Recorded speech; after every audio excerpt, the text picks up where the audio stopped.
तो मेरे लाडो, क्या हालचाल है भैया सभी के। स्वागत है भैया, स्वागत है स्वागत है स्वागत है। सर काय में स्वागत कर रहे हो? अरे बेटा स्वागत कर रहे, तुम फेल हो गए ना, तुम्हें पास करने के लिए स्वागत कर रहे हैं। क्यों सर? हम निराश बैठ गए थे जैसे हमने हमारा रिजल्ट देखा, हमें तो सर एकदम पहाड़ टूट पड़ा हमारे दिल पे। सर क्या बताएं, इतना बुरा लगा था सर, ईमानदारी की कसम बहुत बुरा लगा था। कोई बात नहीं बेटा, बुरा लगा है, निराशा हुई थी, तो निराशा में भी आशा शब्द छुपा हुआ है। और उस आशा, उस उम्मीद, तुम्हारी जो उम्मीद है वो हम बने, पीडब्ल्यू परिवार बना है और आपके लिए लेके आए हैं क्या बेटा, बहुत ही खास चीज लेके आए हैं आपके लिए। 0 to 95, 0 से हीरो बनने का मौका अब आपके पास है, क्योंकि अब नहीं तो कभी नहीं। अब सब कुछ भूल जाओ बेटा, बीती ताही बिसारी दे, आगे की सुध ले ही। समझ में आया कि बीती बातों को भूल जाओ, आगे अब क्या करना है। अब मुद्दा क्या है भैया, ये ध्यान रखना अपने को कि अब सर हमें पास होना है। अब जिन जिन सब्जेक्ट में हम फेल हुए हैं, या हम पूरे सब्जेक्ट में अगर फेल हो गए तो घबराना नहीं है, अब हमें पास होना है भैया, और बहुत ही तगड़े तरीके से पास होना। सर ऐसा वैसा पास नहीं होना। क्यों? क्योंकि आपके लिए सोशल साइंस, सामाजिक विज्ञान, हिंदी मीडियम के लिए मैं लेके आ गया हूं बेटा कमबैक सीरीज, क्लास 10th के बच्चों के लिए। तो अब जो फेल हो गए वो रुक जाना नहीं का फॉर्म भर दिया होगा। रुक जाना नहीं मतलब कि अब रुकना नहीं भैया, है ना। फेल हो गए कोई बात नहीं, पास करवा देंगे। नंबर नहीं आए, नंबर आ जाएंगे। आ जाओ बेटा इस वीडियो में, देख लो नंबर कैसे नहीं आएंगे बेटा, नंबर का देव भी आएगा, बिल्कुल आएगा। तो क्या लेके आए सर एसएसटी के लिए? मोस्ट इंपोर्टेंट क्वेश्चन लेके आए, एमसीक्यूज लेके आए आपके लिए। और एमसीक्यूज के साथ बेटा अपन थ्योरी पढ़ेंगे, यहाँ आपके लिए घन सारे एमसीक्यूज और कुछ जोड़ियां जो आपकी मैच द कॉलम आती है वो लेके आया हूं। इसमें अपन सब चीजें कवर करेंगे, ठीक है। तो घबराओ मत, एकदम बढ़िया से पानी पियो और इधर देखो, ठीक है। स्टार्ट करते हैं भैया, चलो सर पढ़ा दो सर, लो बस ये पढ़ लो, काम हो जाएगा। पढ़ लो भैया पढ़ लो, चलो देखो इधर देखो, आ जाओ फटाफट। तो ये क्या है सर? ये क्या है? ये ऑब्जेक्टिव है। पहला ऑब्जेक्टिव आपके स्क्रीन के सामने ये रहा, 1 नंबर के लिए। तो एक उद्योग जो चूना पत्थर को कच्चे माल के रूप में प्रयुक्त करता है। सर ये चूना पत्थर क्या होता है? इसको इंग्लिश में बोलते हैं लाइमस्टोन। क्या बोलते हैं? लाइमस्टोन। ये चूना पत्थर होता है ना, जो कहां पे काम आता है सर? ये चूना पत्थर कहां पे काम आता है? तो चूना पत्थर का यूज अगर तुमने पढ़ा हो, ये तुम्हारे चैप्टर नंबर 6 से, जियोग्राफी का, भूगोल का चैप्टर नंबर 6 है जिसका नाम है विनिर्माण उद्योग, उसमें से ये क्वेश्चन है आपका जो आया हुआ है एग्जाम में, है ना। ये इंपॉर्टेंट क्वेश्चन है बेटा। कैसे क्वेश्चन है? आईएमपी क्वेश्चन है जो आते हैं बहुत ज्यादा। तो इससे थ्योरी समझते सर कि चूना पत्थर का यूज किस में किया जाता है। ये आपकी एनसीईआरटी बुक में भी दिया हुआ है। कौन सर? एल्यूमिनियम में सर इसका यूज किया जाता है कि नहीं? क्योंकि सर एल्यूमिनियम काय से बनता है? बॉक्साइट से। काय से बनता है? बॉक्साइट से। क्या बनाया जाता है? एल्यूमिनियम, बॉक्साइट, है ना। ठीक है सर, बॉक्साइड हो गया। प्लास्टिक इसमें नहीं होगा सर, क्योंकि चूना पत्थर का प्लास्टिक में कोई यूज होता ही नहीं है। फिर सर मोटर गाड़ी, सर मोटर गाड़ी बनेगा नहीं सर, मोटर गाड़ी तो लोहे से बनती है। मोटर गाड़ी कैसे बनती है? लोहा, इसमें लोहा यूज होता है। तो बचा क्या बेटा? सीमेंट। बचा क्या? सीमेंट। तो cement is the right answer for us. कैसे सर? क्योंकि सीमेंट इंडस्ट्री में जो सीमेंट उद्योग होता है, सीमेंट आती है, उसमें काय का यूज होता है? चूना पत्थर का। काय का यूज होता है? चूना पत्थर का। यह है आपका ज्योग्राफी का क्वेश्चन चैप्टर नंबर 6 का। इसको ध्यान रख लेना अच्छे से। आई मेरी बात समझ में? चलिए सर नेक्स्ट बता दो। लो बेटा नेक्स्ट लेके आ गए तुम्हारे लिए। बहुजन समाज पार्टी के संस्थापक कौन थे? कि बहुजन समाज पार्टी किसने बनाई थी? ये आपका काय से क्वेश्चन पूछा गया सर? ये पूछा गया है आपका क्वेश्चन हिस्ट्री से, चैप्टर नंबर 2, भारत में राष्ट्रवाद। भारत में राष्ट्रवाद ये क्या है सर? बहुजन समाज पार्टी के संस्थापक कौन थे सर? तो देखो, साहू महाराज होंगे नहीं, भीमराव अंबेडकर नहीं होंगे, क्योंकि इन्होंने वो डिप्रेस क्लास इंस्टीट्यूशन बनाया था, है ना। डिप्रेस क्लास मतलब कि वो दलितों के लिए बनाई थी इन्होंने। सर ज्योतिबा फुले ये भी नहीं होंगे, क्योंकि ज्योतिबा फुले ने क्या लिखा था? गुलामगिरी। क्या क्या क्या क्या क्या बुक लिखी थी? गुलामगिरी लिखी थी। ज्योतिबा फुले का मेंशन नहीं है सर। साहू महाराज का नहीं, बी आर अम्बेडकर नहीं। काशीराम कौन भैया? घासीराम नहीं है रे, क्या है ये? काशीराम। काशीराम जी ने क्या बनाई थी? Bahujan Samaj party. Bahujan Samaj party. Bahujan Samaj party किसने बनाई थी? काशीराम जी के द्वारा बहुजन समाज पार्टी का गठन किया गया था। और मेरे को पता है बेटा, तुमने अगर तुमने पढ़ा होगा तो तुमको थोड़ा बहुत याद होगा। तो ऐसे ऐसे क्वेश्चन हमें पढ़ने। देखो मेरी बात सुनो, अब सर हमें टॉप तो करना नहीं है ना, क्योंकि तुम बेटा फेल हो गए हो। तो टॉप करने का तो तुम्हारा कोई वो कारण बनता ही नहीं। तुम्हें सिर्फ क्या करना है? क्या करना है? सिर्फ पास होना है। पास लायक नंबर लाओ और चुपचाप 11th क्लास में पहुंच जाओ। आई मेरी बात समझ में? नहीं सर हमें तो सर एकदम 100 नंबर ही चाहिए, तो ऐसा नहीं होएगा, ठीक है। तुमसे साल भर पढ़े हो के नहीं हुआ तो अभी भी नहीं होएगा। तो अभी जितना बता रहे हैं, है ना, कि डूबती नहीं है तुम्हारी पार लगा दे। जो डूब रही नहीं है ना, जो तुम्हारी नाव फूट गई, उसमें छेद हो गया, जिसमें से पानी अंदर भरा रहा है, उस पानी को रोक रहे हैं हम, ताकि तुम अच्छे से तैर के किनारे पार हो जाओ। मतलब इस 10th क्लास को पार होके 11th क्लास में पहुंच जाओ। आई मेरी बात समझ में? तो कौन है बेटा बहुजन समाज पार्टी? किसने बनाई थी? उसका संस्थापक किसने किया था? घासीराम नहीं, काशीराम। कौन है बेटा? काशीराम। चलिए सर, ओके सर, काशीराम जी हो गए। नेक्स्ट बता दो सर। लो बेटा नेक्स्ट आ गया तुम्हारे पास। क्या है सर? निम्नलिखित में से किस प्रांत में सीढ़ीदार या इसको बोलते हैं सोपानी खेती की जाती है? देखो सीढ़ीदार खेती क्या होती है? ऐसी सीढ़ियां लगी रहती है, ऐसी सीढ़ियां लगी रहती है ना। अब इस सीढ़ीदार खेती में क्या होता है, यहाँ पे इनकी फसलें होती है, क्या होती है यहाँ पर फसलें होती है, यहाँ फसलें को रोपा जाता है सीढ़ीदार खेती में, यहाँ पे फसलें रोपी जाती है। सर ये ऐसे सीढ़ीदार खेती क्यों होती है, क्यों करती है सर, देखो इसका कारण बताओ। ये पानी के बहाव को कम करती है, पानी के बहाव को कम करता है। सर ये पानी का बहाव क्यों कम करता है, क्योंकि बेटा पानी का बहाव अगर आ गया, पानी का बहाव अगर यहाँ पर ज्यादा हो गया तो क्या होगा सर, ये जो मिट्टी है इसमें जो मिट्टी, सर मिट्टी कहाँ से आ गई है, अब बेटा यहाँ फसल अगर उगाएंगे तो मिट्टी में उगाएंगे ना, शक्कर में थोड़ी ना उगाएंगे फसल को, मिट्टी में ही उगाएंगे। तो मिट्टी क्या होती है, इस पानी के बहाव से मिट्टी बह जाती है, क्या होती है मिट्टी बह जाती है। मिट्टी का क्या हो जाता है, कटाव हो जाता है, क्या हो जाता है मिट्टी का कटाव, जिसको हम बोलते हैं मृदा अपरदन। क्या बोलते हैं जिसको हम, मृदा अपरदन।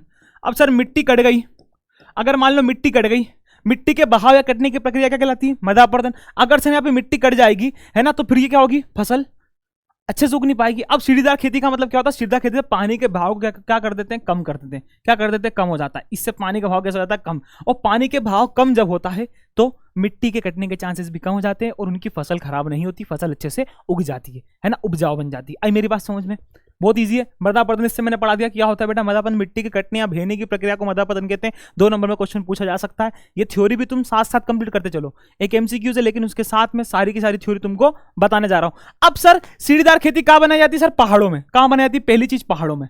अब पहाड़ी जितनी भी पहाड़ी इलाके हैं पहाड़ों में बनाई जाती है, क्योंकि सर पहाड़ों में सीढ़ियां टाइप काट काट कर बनाई जाती है। ऐसा नहीं सर खेत में, हमारा खेत है नीचे, उसको ही काट दिया, उसको अंदर तक कर दिया सर कि देखो हमने अंदर सीढ़ी बना दी, ऐसा नहीं होता है ना। उसमें शेल्टर बेल्ट लगते हैं जो नीचे नॉर्मल, जो पहाड़ों में नहीं रहती, पहाड़ों में जो खेती नहीं होती है उसमें शेल्टर बेल्ट बनाए जाते हैं। शेल्टर बेल्ट क्या है सर, शेल्टर बेल्ट कुछ नहीं होता है, जैसे मान लो तुम्हारा छोटा सा खेत है ना, इसमें ऐसी फसल उगी हुई है, क्या उगी हुई है, फसल, ऐसी फसल उगी हुई है ना। तो इसको फसलों को हवा से, वायु से बचाने के लिए शेल्टर बेल्ट बन जाते हैं। आसपास मेड़ लगा दी जाती है, क्या लगा जाती है, मेड़। ये आसपास यहाँ पे मेड़ लगा देते हैं, तो ये क्या बन जाता है, शेल्टर बेल्ट बन जाता है। क्या बन जाता है, ये शेल्टर बेल्ट। आई मेरी बात समझ में, ठीक है। तो सीढ़ीदार खेती तुमको समझ में आ गई। सीढ़ीदार खेती कहाँ होती है सर, अब बता दो, अब तो तुम खुद ही बता दोगे। पंजाब में होती क्या, उत्तर प्रदेश के मैदान में, सर ये तो मैदान है, नहीं होगी। हरियाणा में नहीं होगी सर। उत्तराखंड, उत्तराखंड पहाड़ी इलाका है, कैसा इलाका है, पहाड़ी इलाका, क्योंकि उत्तराखंड में क्या है सर, पहाड़ है, सीधी सी बात है। अभी मैंने तुमको बता दी पहाड़ी इलाके में, पहाड़ी क्षेत्रों में होती, पहाड़ों में, तो कहां पर जाएगा सर, उत्तराखंड। कहां जाएगा, उत्तराखंड, बात ही खत्म। आई कॉन्सेप्ट समझ में, तो एक कॉन्सेप्ट से अपन 3-4 कॉन्सेप्ट समझेंगे भैया, है ना। चलिए नेक्स्ट क्या है सर, नेक्स्ट लेके आ जाओ, नेक्स्ट ले आते मेरे लाडलो, आ जाओ। नेक्स्ट, काली मृदा किस राज्य में मुख्य रूप से पाई जाती, काली मृदा कहां पाई जाती, काली मृदा मतलब सर काली मिट्टी। क्या होता है काली मृदा का मतलब, काली मिट्टी। तो काली मिट्टी तुम समझो, पहली बात तो सर काली मिट्टी को कहते क्या है, कि काली मिट्टी सर क्या क्या चीज के लिए ज्यादा काम आती है, तो देखो बताता हूं। काली मिट्टी, तो जो काली मिट्टी, ब्लैक सॉइल जिसे कहते हैं हम, काली मिट्टी, काली मिट्टी सबसे पहली बात है सर कौन सी खेती, किसकी खेती होती है, इससे पूछ लेते हो, कपास की। कपास मतलब सर कॉटन, कॉटन की खेती होती है काली मिट्टी से। काली मिट्टी क्या बोलते हैं, रेगर सॉइल, रेगर मिट्टी भी कहा जाता है काली को, काली को रेगर मिट्टी भी कहा जाता है। सर ये काली मिट्टी क्या होती है सर, उपजाऊ होती है बहुत। क्या होती है, उपजाऊ। सबने देखी काली मिट्टी, बताने की जरूरत नहीं है। काली मिट्टी में उपजाऊ क्षमता बहुत ही अधिक होती है, बहुत ही अच्छी उपजाऊ क्षमता होती है, बहुत जल्दी ये उपजाऊ कर लेती किसी भी फसल को। तो किस राज्य में पाई जाती है, इसके राज्य बताता हूं मैं तुमको। जम्मू कश्मीर में नहीं पाई जाएगी, राजस्थान में नहीं पाई जाएगी, महाराष्ट्र में, पता नहीं सर, हाँ हो सकता है, बिल्कुल महाराष्ट्र इसका सही सा आंसर। देखो महाराष्ट्र के अलावा और बताता हूं मैं, पहला तो महाराष्ट्र है, महाराष्ट्र में पाई जाती है सर काली मिट्टी। दूसरा सर मध्य प्रदेश, कहां पर बेटा, मध्य प्रदेश, जहां पे तुम रह रहे हो अभी, मध्य प्रदेश में पाई जाती है। सर कर्नाटक में पाई जाती है, कर्नाटक, अरे रुक जा, कर्नाटक में, है ना। और साथ साथ आंध्र प्रदेश के कुछ कुछ देशों में पाई जाती है। महाराष्ट्र में सौराष्ट्र, महाराष्ट्र में सौराष्ट्र भी है, वहां पर इतनी जगह पे क्या पाई जाती है, काली मिट्टी पाई जाती है ना। ध्यान रखना, गुजरात में भी, हाँ सर गुजरात में भी, कहां पर भी है, गुजरात में भी ये पाई जाती है। आई मेरी बात समझ में, तो इतनी जगहों पर काली मिट्टी मुख्य रूप से पाई जाती है। तो इसमें सबसे पहला कौन है, महाराष्ट्र। महाराष्ट्र इधर करेक्ट आंसर। आगे मेरी बात समझ में, आपको कोई दिक्कत किसी को, आप परेशानी तो नहीं है, नहीं है पक्का। चलो आगे बढ़े भैया, आगे बढ़ते हैं सर, चलो इससे आगे बढ़ते, बटन दबा प्रेम, बटन दबा दिया। चलो, भारत में प्रोजेक्ट टाइगर परियोजना कब शुरू हुई। सर ये प्रोजेक्ट टाइगर हमने तो पढ़ी नहीं बेटा, भूगोल के चैप्टर नंबर 2 में है ये। भूगोल के चैप्टर नंबर 2 में वन्य जीवन एवं प्राणी वाला है ना ये चैप्टर, उसमें लिखा है भारत में प्रोजेक्ट टाइगर योजना कब प्रारंभ हुई। तो इसका सही आंसर है 1973, 1973। कब बेटा, 1973। तो 1973 में बाघ परियोजना बोल सकते हैं या प्रोजेक्ट टाइगर बोल सकते हैं ना, प्रोजेक्ट टाइगर। कि सर इसमें था क्या, तो ये तो था टाइगर को बचाने के लिए। किसको बेटा, टाइगर्स को बचाने के लिए, टाइगर के संरक्षण हेतु ये बनाया गया था, है ना। परियोजना बनाई गई थी टाइगर के संरक्षण के लिए, क्योंकि टाइगरों की संख्या जो बाघ है, हाँ बाघ परियोजना बोलते हैं उसको, बाघों की संख्या में क्या हो रही है भैया, कमी हो रही है। बाघों की संख्या में क्या हो रही है, कमी हो रही है, मतलब कम होती जा रही है। क्यों सर, क्योंकि बाघों की जो स्किन होती है, बाघों की जो खाल होती है, खाल बोलते हैं, है ना, बाघों की खाल और उनकी हड्डी जो होती है, उनकी जो हड्डी, उसका क्या होता है सर? व्यापार। क्या होता है उसका? व्यापार, है ना। इनकी हड्डी को भी बेचा जाता है, इनकी हड्डी से अलग अलग चीजें बनाई जाती है, इनकी खाल को बेचा जाता है। तो व्यापार करने से क्या हुआ, जब जो चीज अगर मान लो व्यापार के लिए बन जाती है, वो भले पशु हो या दुनिया की कुछ कोई सी भी चीज हो, उसका क्या होने लग जाएगा? क्षरण। क्षरण मतलब सर उसको, जैसे चीता है, बाघ है, तो बाघ को पकड़ने लगेंगे, उसको मारेंगे, है ना, उसकी खाल को बेचेंगे, है ना, उससे पैसा कमाएंगे, उससे व्यापार करेंगे। आई मेरी बात समझ में? और सबसे ज्यादा चीते कहाँ पाए जाते हैं सर? सबसे ज्यादा बाघ, एक तो भारत है ना, भारत और शायद नेपाल, भारत में सबसे ज्यादा चीते पाए जाते हैं, है ना। तो ये जो व्यापार कर रहे हैं वो भारत की, अधिकतर भारत के लोग कर रहे हैं, है ना। तो इसलिए क्या बनाया गया 1973 में? बाघ परियोजना या प्रोजेक्ट टाइगर। क्या बनाया गया? Project tiger. इसमें अलग अलग प्रकार के क्या लॉन्च हुए सर? जिसको हम बोलते हैं नेशनल पार्क। क्या बोलते हैं? National park. नेशनल पार्क समझते हो तुम? इसका मतलब क्या होता है? राष्ट्रीय उद्यान, है ना। बहुत सारे बने, जैसे मध्य प्रदेश में बांधवगढ़ राष्ट्रीय उद्यान, सुंदरबन राष्ट्रीय उद्यान, है ना। ऐसे अलग अलग राष्ट्रीय उद्यान इसमें बनाए गए ताकि बाघों को वहां पर कैसा रखा जाए? संरक्षित करके बचा कर रखा जाए, बाघ इधर उधर घूमे ना, क्योंकि इधर उधर घूमेंगे तो क्या होगा? उनका शिकार कर लिया जाएगा, उनको मार दिया जाएगा, वो बाघों की संख्या बहुत ज्यादा कम हो जाती है। और बेटा बाघ की संख्या सबसे ज्यादा कहाँ है? हमारे मध्य प्रदेश में। कहाँ है बेटा? मध्य प्रदेश में सबसे ज्यादा। आई मेरी बात समझ में? आ गई होगी, आई होप कि तुमको क्लियर हो गया होगा। ठीक है, तो बेटा सोशल साइंस से डरना नहीं है, डरना नहीं। डर जाओगे तो यार क्या है, डरने से क्या होगा? देखो तुम फेल हो गए, तुम डरते नहीं। अगर मान लो तुम अच्छे से करके आती चीज को तो तुम फेल नहीं होते, तो डरना नहीं है, पहली बात ये। अब नहीं डरोगे तुम, है ना। समझा देना कॉन्सेप्ट, आगे ही नहीं समझ में। 1973 में हुई थी, बात खत्म। कहीं का बोलते 1970 में हुई, मानना ही नहीं है, फोड़ के आ जाना उसको। हाँ ठीक है, तो कब हुई सर? 1973, 1973 में बाघ परियोजना या भारत में टाइगर परियोजना बनी भैया। आई मेरी बात समझ में? चलिए, इतना कॉन्सेप्ट क्लियर है, सभी को क्लियर है ना। ठीक है, चलिए आगे बढ़ते हैं सर। आगे बटन दबा प्रेम। चलो, गांधी इरविन समझौता। देखो बेटा, गांधी जी ने तो राज कराया पूरी हिस्ट्री पे, क्योंकि चैप्टर 2 क्या गांधी जी का था? गांधी इरविन समझौता। सर समझौता हुआ क्यों? ये समझौता हुआ क्यों सर? देखो तुम्हें बताता हूं क्या हुआ था। कहानी है अपने कहानी कहाँ की पहुंच जाती है यार, क्या बोलूं मैं तुम्हें। सविनय अवज्ञा आंदोलन। कौन सी? सविनय अवज्ञा। सविनय अवज्ञा आंदोलन, सिविल डिसोबीडियंस मूवमेंट, सविनय अवज्ञा आंदोलन में गांधी जी ने भैया क्या करा? आंदोलन छेड़ दिया।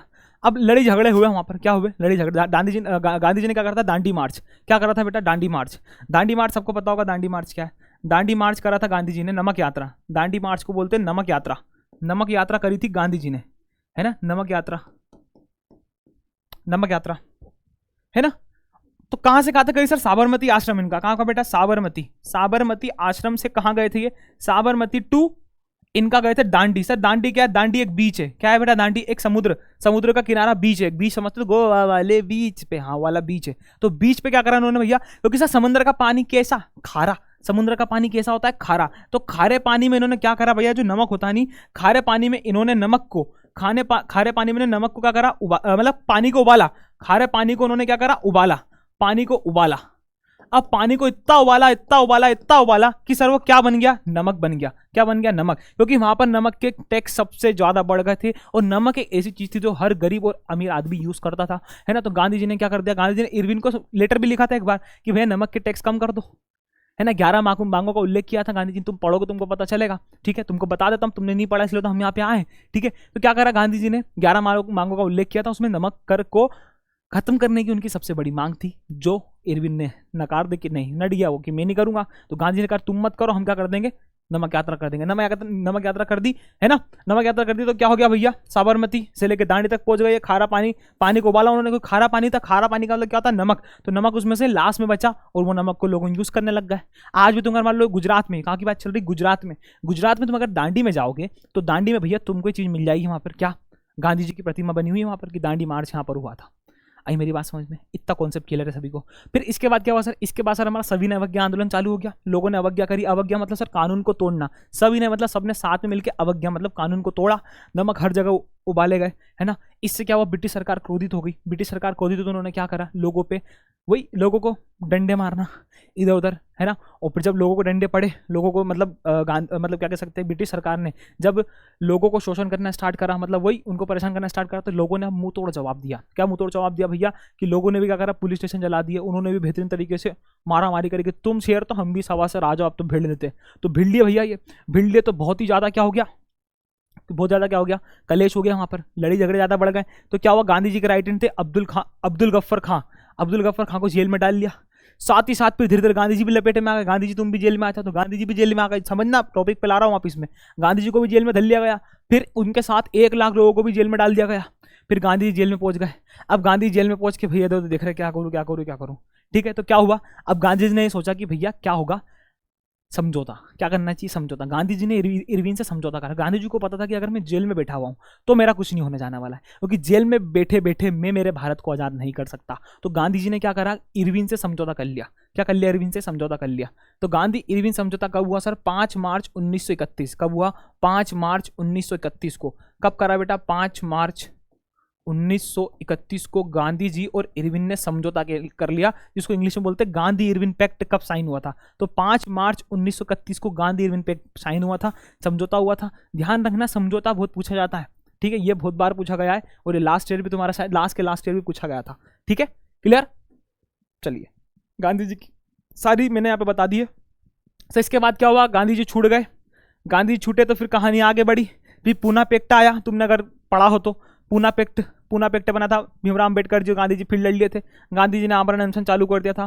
फिर फाइनली वही दलितों के लिए, जिनको गांधी जी ने हरिजन कहा था, उनके लिए क्या हुआ भैया, एक रूल बना, है ना, ठीक है, जिनको अलग क्या दे दिया गया था, अलग अधिकार मिल गए थे उनको, है ना, ठीक है, और आरक्षण मिल गया था, सॉरी क्या मिल गए थे, आरक्षण दे दिया गया था उनको, हर जगह आरक्षण वाली बात थी, हाँ, ठीक है। उसके बाद फिर सर क्या हुआ, इसके बाद फिर अगला आंदोलन वही हुआ, भारत छोड़ो आंदोलन, जिसमें ब्रिटिशर्स पूरी तरह से भारत से निकल लिए और हमारा भारत माता की जय, और हम आजाद हो गए।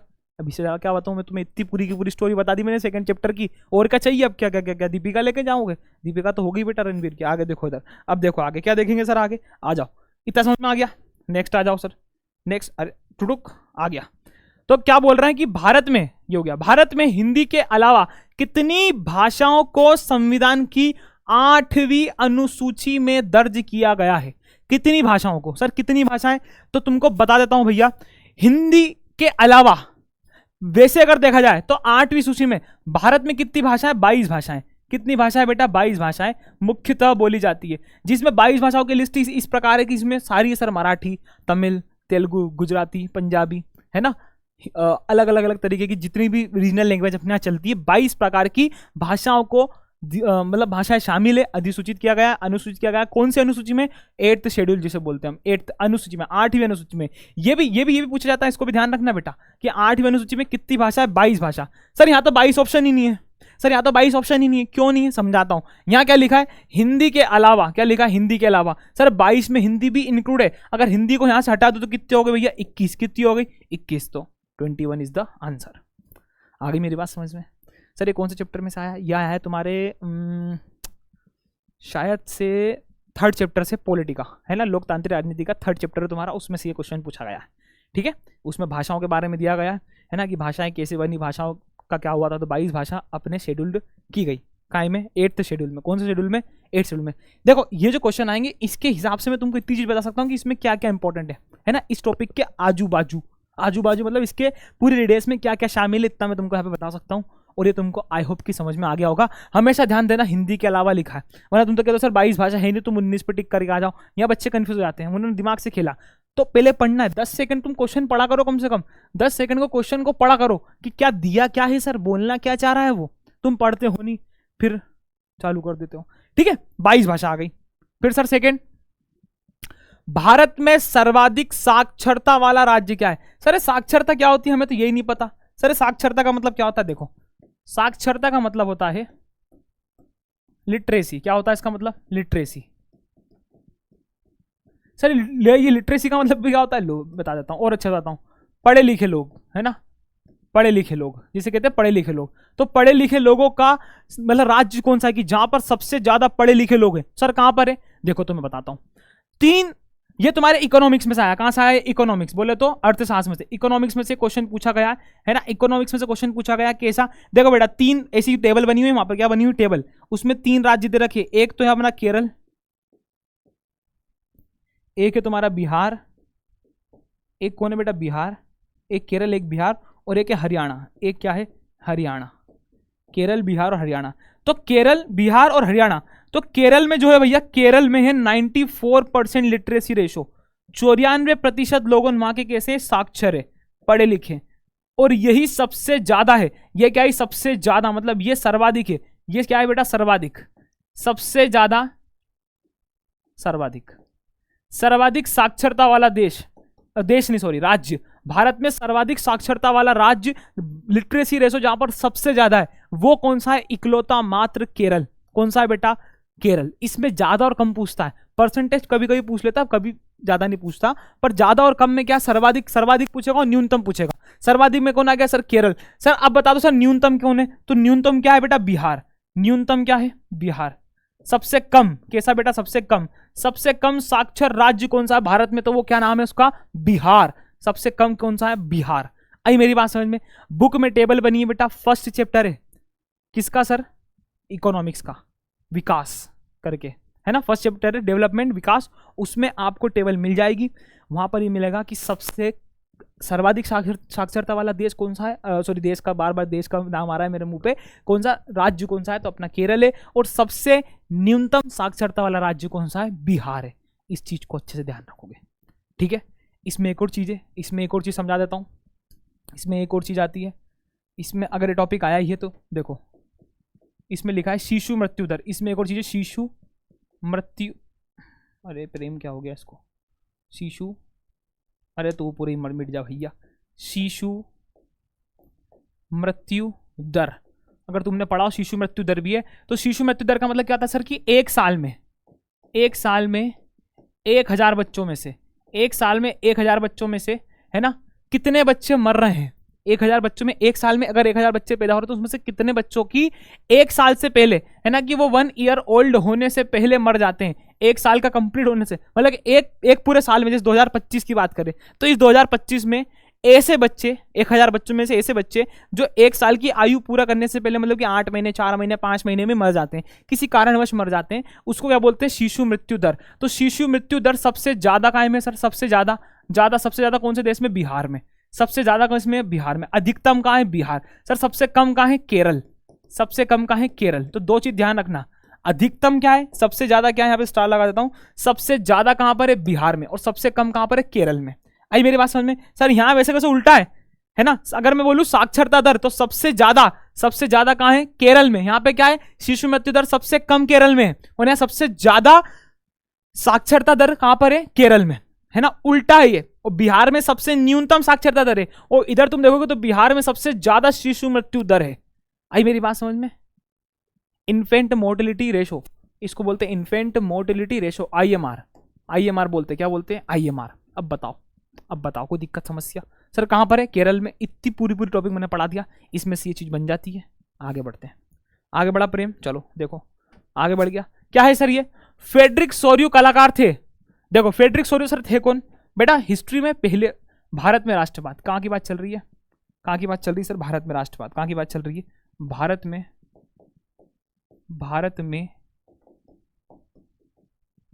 राष्ट्रवाद की बात चल रही। पहले इसमें भैया यहाँ पे फोटो था बड़ा सा, किसने बनाया था? फ्रेडरिक सोरियो ने। किसने बनाया था? फ्रेडरिक सोरियो ने। फ्रेडरिक सोरियो ने एक चित्र बनाया था। कितने चित्रों की सर? इसने कितने चित्रों की गणना करी? इसने बेटा 4 चित्रों की। कितने चित्रों की? 4 चित्रों की। 4 चित्र बनाए अपने एक प्रिंट में। कितने चित्र बनाए? 4। ये बहुत बार पूछा गया, कितने चित्र बनाए? फ्रेडरिक सोरियो ने अपनी श्रृंखला में कितने चित्रों की गणना करी? 4 चित्रों की। कितने चित्रों की? 4 चित्रों की। ये बात ध्यान रखना बेटा, क्योंकि ये बात बहुत ज्यादा इंपॉर्टेंट है। कितने चित्रों की? 4 चित्रों की। सर उसके बाद क्या है इसमें? देखो फ्रेडरिक सोरियो लेने वाला कहाँ का वाला था सर? ये एक फ्रांसीसी कलाकार था। कैसा कलाकार था? फ्रांसीसी, फ्रांस का कलाकार था, फ्रांसीसी कलाकार, है ना। आई मेरी बात समझ में? कैसा कलाकार था? फ्रांसीसी कलाकार। अब सर पता चल रहा है अगर फ्रांसीसी कलाकार है ये, तो कहां पे रहेगा? फ्रांस में। कहां का कलाकार था? फ्रांस का। अरे भारत को भारतीय बोलते हैं ना, भारतीय कलाकार। फ्रांस का फ्रांसीसी कलाकार, है ना। इटली का इतावली कलाकार। तो ये कैसा है? फ्रांसीसी। मतलब सर कहां से था? फ्रांस से। तो इसका आंसर क्या गया? फ्रेडरिक सोरियो कहां के कलाकार थे? फ्रांस के कलाकार थे। कहां के कलाकार थे? फ्रांस के कलाकार। पहले ही चैप्टर में, पहले ही पेज में ये लिखा हुआ है। अभी बुक खोल लो, अभी की अभी नगद ही, और देख लो उसमें से, एक बार पढ़ लो बेटा। कब बनी थी सारे चित्र, कब बनाए थे? इसमें आ जाएगी फ्रेडरिक सोरियो ने 4 चित्रों की गणना कब करी। अगर ऐसा पूछ ले सर कब करी, क्या पूछ ले वो कब करी, तो क्या कोई दिक्कत नहीं सर, हम बता देंगे कब करी। देखो हम बता देते सर, 1848 में। कब करी? सन 1848 में। सन 1848 में इस फ्रेडरिक सोरियो ने, किसने बेटा? इस फ्रेडरिक सोरियो ने 4 चित्रों की गणना करी।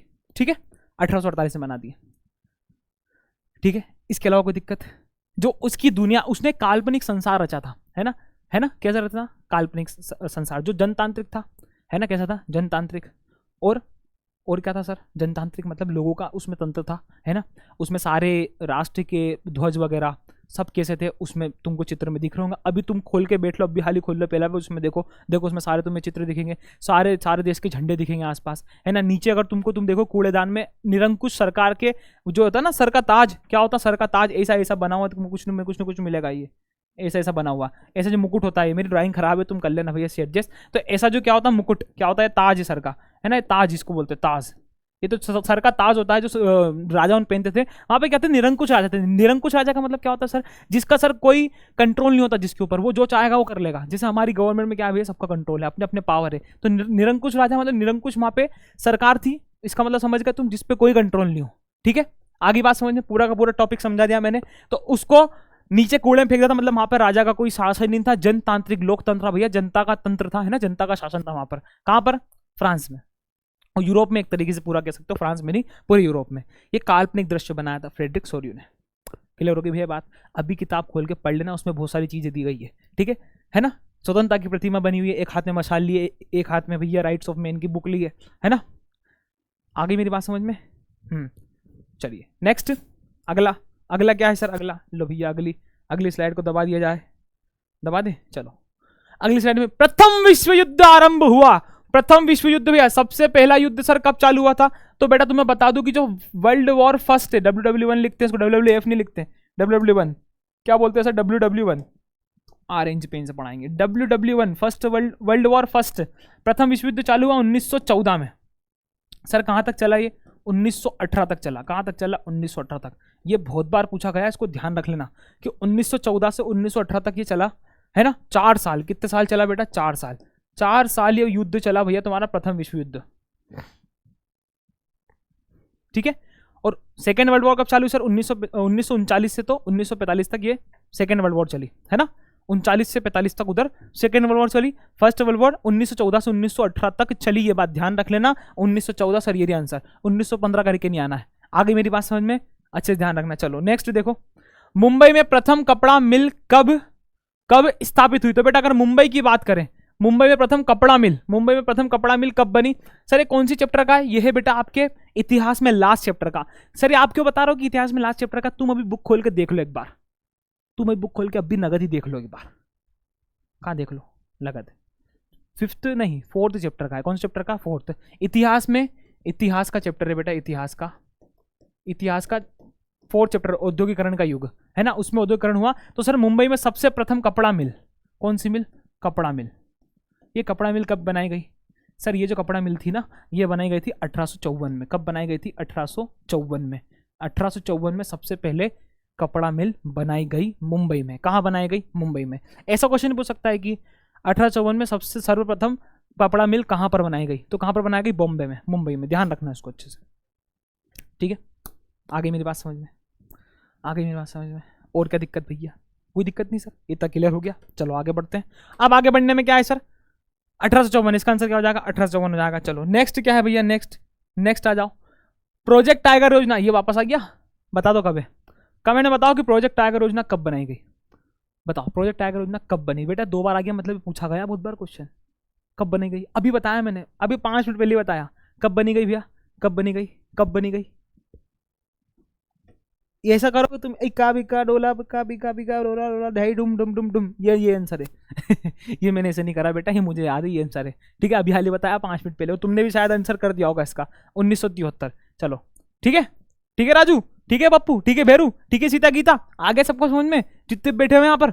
हाँ चलो आगे आ जाओ। ब्राजील के रियो डी जेनेरो में पर्यावरण और विकास सम्मेलन कब हुआ जी, कब हुआ। तो तुमको बता देता हूँ बेटा, रियो डी जेनेरो है ना, ब्राजील में क्या नाम है, रियो। यहाँ पे रियो ओलंपिक भी हो चुका है, एक बार रियो ओलंपिक भी हो चुका है यहाँ पर।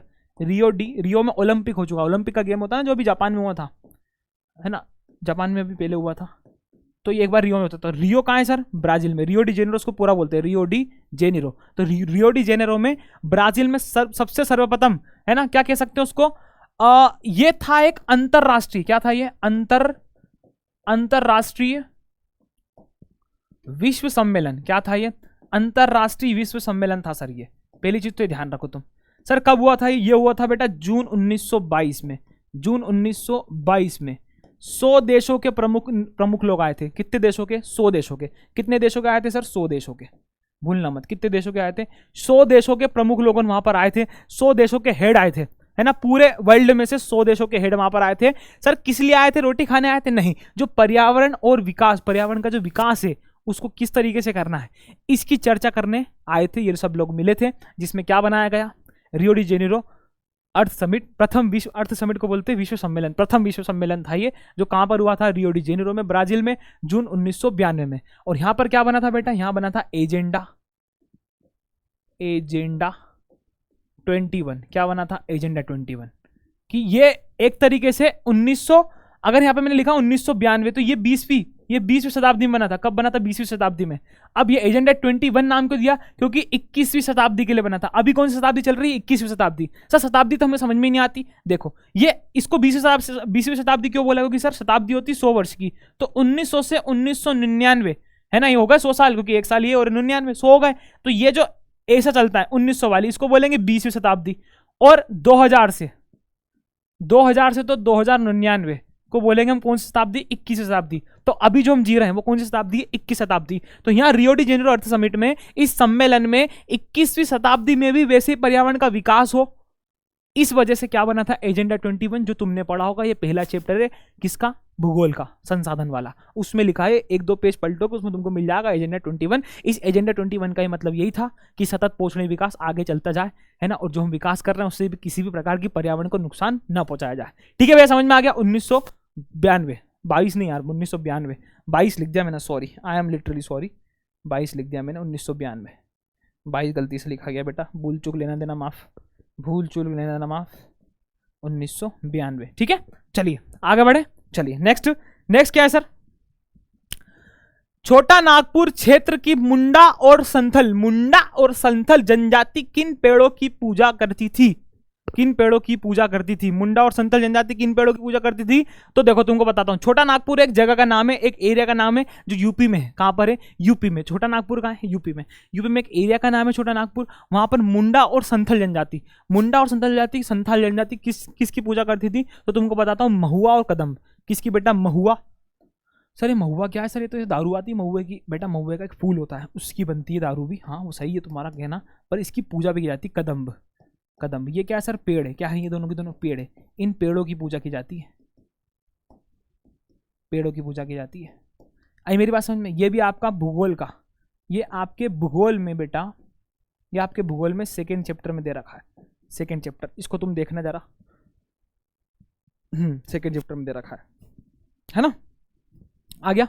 तो प्रकृति की पूजा करते हैं वो लोग। प्रकृति में जो पेड़ होते हैं, पेड़ पौधे, इनकी पूजा करते हैं। सब जनजाति वाले लोग होते हैं बेटा। ये अलग अलग, मुंडा और संथल क्या एक जनजाति के नाम है। किसके नाम है बेटा? जनजाति, है ना। अलग अलग प्रकार की जनजाति है भैया हमारे भारत में, उनके नाम है ये। वहां पर इस तरीके से इनकी पूजा की जाती है, महुआ और कदम्ब की। ये पेड़ के नाम है ना। इन पेड़ों की वहां पर पूजा करते हैं। जैसे हम भी यह नीम की पूजा करते हैं, तुलसी की पूजा करते हैं, है ना। तुलसी की पूजा की जाती है ना, पीपल की पूजा करते हैं लोग बागों। तो वैसे इनके यहाँ भी जो इनका रिचुअल है वो क्या है कि ये महुआ और कदम्ब ट्री की पूजा करते हैं। ठीक है, नेक्स्ट क्या है सर? नेक्स्ट बढ़ा दो आगे। नेक्स्ट में क्या देखा है?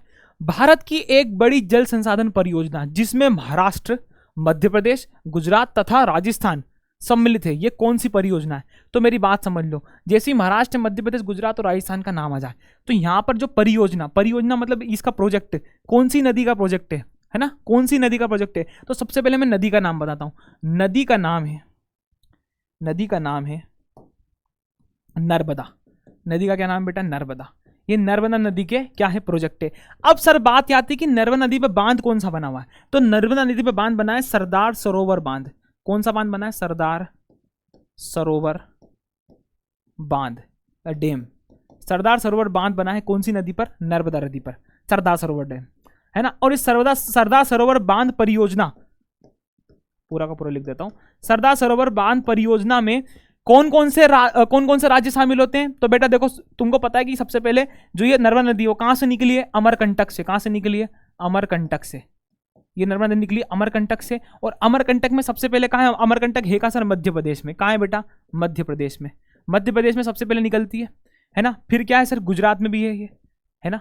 इसकी जो परियोजना है गुजरात में जाती है, सरदार सरोवर डैम गुजरात में, कहां पर है सरदार सरोवर डैम गुजरात में। ये कोई ऑब्जेक्टिव तुम्हारा तैयार हो गया कि सरदार सरोवर डैम कौन सा है, कि जो नर्मदा नदी पर बना हुआ है वो कौन सा है, मतलब कहां पर है, गुजरात में।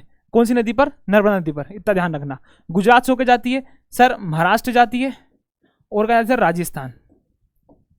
इन जगहों पर, इन जगहों पर कौन कौन सी, इन राज्यों में कौन सी परियोजना है, क्या लिखा है, कौन सी परियोजना है, तो बता देता हूं कौन सी परियोजना। सरदार सरोवर बांध, कोयना डैम नहीं है, हीराकुंड नहीं है ना, गांधी सागर बांध ये नहीं है। कौन सा है, सिर्फ और सिर्फ सरदार सरोवर बांध, कोयना बांध नहीं आएगा इसमें। ये सरकार में से पूछ लिया गया, ये पूछ लिया गया आपके भूगोल के चैप्टर नंबर 3 में से, जल संसाधन में से ये क्वेश्चन आपका पूछा गया है बच्चों, ठीक है, इसको ध्यान रखना, इसको तुम ध्यान रखना, ठीक है, इसमें से पूछा गया। तो सरदार सरोवर बांध कहां पर है, महाराष्ट्र, मध्य प्रदेश, गुजरात और राजस्थान में, ठीक है। आगे हमें समझ में लाड लो, हाँ चलो आगे देखो मेरा लाड लो, आ जाओ। निम्नलिखित में से कौन सा वक्तव्य बहुउद्देशीय परियोजनाओं, नदी परियोजनाओं के पक्ष में दिया गया, तर्क नहीं है, नहीं है, नहीं है, कि तर्क नहीं है, कि जिससे बहुउद्देशीय परियोजनाओं को सेटिस्फाई नहीं करता, इनमें से कौन सा। तो पहला, बहुउद्देशीय परियोजना उन क्षेत्रों में जल लाती जहां जल की कमी होती है। ये तो सत्य है सर, जहां जल की कमी होगी वहां पर ये नदी परियोजना क्यों बनेगी, जहां पर जल नहीं पहुंच पा रहा वहां पर जल पहुंच जाए, क्या हो जाए, वहां पर जल पहुंच जाए, ठीक है भैया। और क्या, सेकंड, बहुउद्देशीय परियोजना जल बहाव को नियंत्रण करके बाढ़ पर काबू पाती है, ठीक है, चलो ये भी अच्छा है, हाँ ये तो सर सही है, बिल्कुल ये भी सही है, ये भी सही है, दोनों के दोनों सही है, कि जल का बहाव को नियंत्रण करती है ना, क्योंकि नदी परियोजना तो बांध बनेंगे, बांध क्या करेंगे, पानी को रोक के रखेंगे, स्टोर करके रखेंगे, बहाव कम होगा उससे। फिर बहुउद्देशीय परियोजना से वृहत स्तर पर विस्थापन होता है, विस्थापन मतलब सर बृहत मतलब बड़े स्तर पर विस्थापन होता है, और आजीविका खत्म होती है। सर ये तो कुछ भी नहीं है यार, ये तो कुछ भी नहीं, आजीविका कैसे खत्म होगी, आजीविका कैसे खत्म होगी, अगर नदी परियोजना आ रही है तो उससे तो आजीविका बढ़ेगी, लोगों कमाएंगे, उससे खेती करेंगे, पानी मिलेगा, फिर आजीविका कैसे खत्म होगी। सेकंड, बहुउद्देशीय परियोजना हमारे उद्योग और घरों के लिए विद्युत पैदा करती है, हाँ बिल्कुल करती है, क्योंकि डैम बनेंगे, डैम पानी से क्या बनेगी, बिजली बनेगी। तो ये बेटा 3 तो सही है, लेकिन ये एक ही है बेटा, ये बदमाश, ये तो ये वाला ऑप्शन क्या होगा, ये बोल रहा है ना कि इसका तर्क नहीं है, तो कौन सा नहीं है, सी इज द आंसर, सी नहीं है, कौन सा नहीं है, सी। आगे मेरी बात समझ में, अब क्या लो और क्या लो, चलो आगे बढ़ो और क्या। हाँ अगला क्या सर, इनमें से कौन सी फलीदार फसल है, ये बेटा आपके कृषि वाले चैप्टर से आया, कहां से आया ये, कृषि वाले चैप्टर से, कौन सा वाले चैप्टर से आया, कृषि वाले चैप्टर से। तो देखो फलीदार फसल है, तो बेटा दालें कौन है इसमें, तो दाल होती है वो कैसी होती है, फलीदार, फलीदार फसल होती है, दाल कैसी फसल होती है, फलीदार फसल, ठीक है। चलिए ज्वार नहीं है, मोटे अनाज नहीं है, तिल भी नहीं है, ठीक है। अगला, निम्न में से कौन सा उद्योग, निम्न में से कौन सा उद्योग दूरभाष, कंप्यूटर आदि निर्मित करते हैं। दूरभाष मतलब सर टेलीफोन, दूरभाष का मतलब क्या होता है, टेलीफोन, टेलीफोन है ना, टेलीफोन और कंप्यूटर तुमको पता ही है। कौन सा उद्योग, सर स्टील नहीं बनाएंगे, स्टील का टेलीफोन देखा तुमने कभी, नहीं। इसलिए कंप्यूटर आता है कि नहीं। इलेक्ट्रॉनिक, हाँ सर ये हो सकता है। एल्यूमिनियम प्रगलन, ये तो सर एल्यूमिनियम है। सूचना प्रौद्योगिकी, सूचना प्रौद्योगिकी का मतलब होता है आईटी, क्या होता है बेटा, आईटी। इस आईटी में एक बात ध्यान रख लो, आईटी वाली जो बात आती है ना, आईटी में कभी भी कंप्यूटर नहीं बनते, कंप्यूटर नहीं बने जाते आईटी में, कभी कंप्यूटर नहीं बनते। इसमें कंप्यूटर पे काम होता है भैया, सर कैसा काम होता है, सॉफ्टवेयर का, क्या काम होता है, सॉफ्टवेयर, है ना। आईटी में क्या काम होता है, सॉफ्टवेयर, ईमेल, है ना, इन सब चीज़ों से इसमें काम होता है, ईमेल, ई कॉल, इन सब चीज़ों का काम होता है। तो आईटी का काम क्या है, सर्विस देना, है ना। लेकिन सर इसको बनाना, ये कौन सा बनाता है, इलेक्ट्रॉनिक, क्या बनाते हैं, इलेक्ट्रॉनिक। हम बोलते हैं ना इलेक्ट्रॉनिक गैजेट है ना, जो आपका फ़ोन होता है, ये घड़ी हुई, है ना, टेलीफोन हुआ, और जो कंप्यूटर होते हैं, लैपटॉप होते हैं, वो सारी चीज़ कायम आती है इलेक्ट्रॉनिक में, कायम आती है कौन से उद्योग में आती है, इलेक्ट्रॉनिक उद्योग में। आगे मेरी बात समझ में आ गई। थोड़ा सा पानी पी लेता हूँ, प्यास लग रही, पीस लग रही, पीस, मम्मम पीता हूँ, मम्मम, थोड़ा सा मम्मम।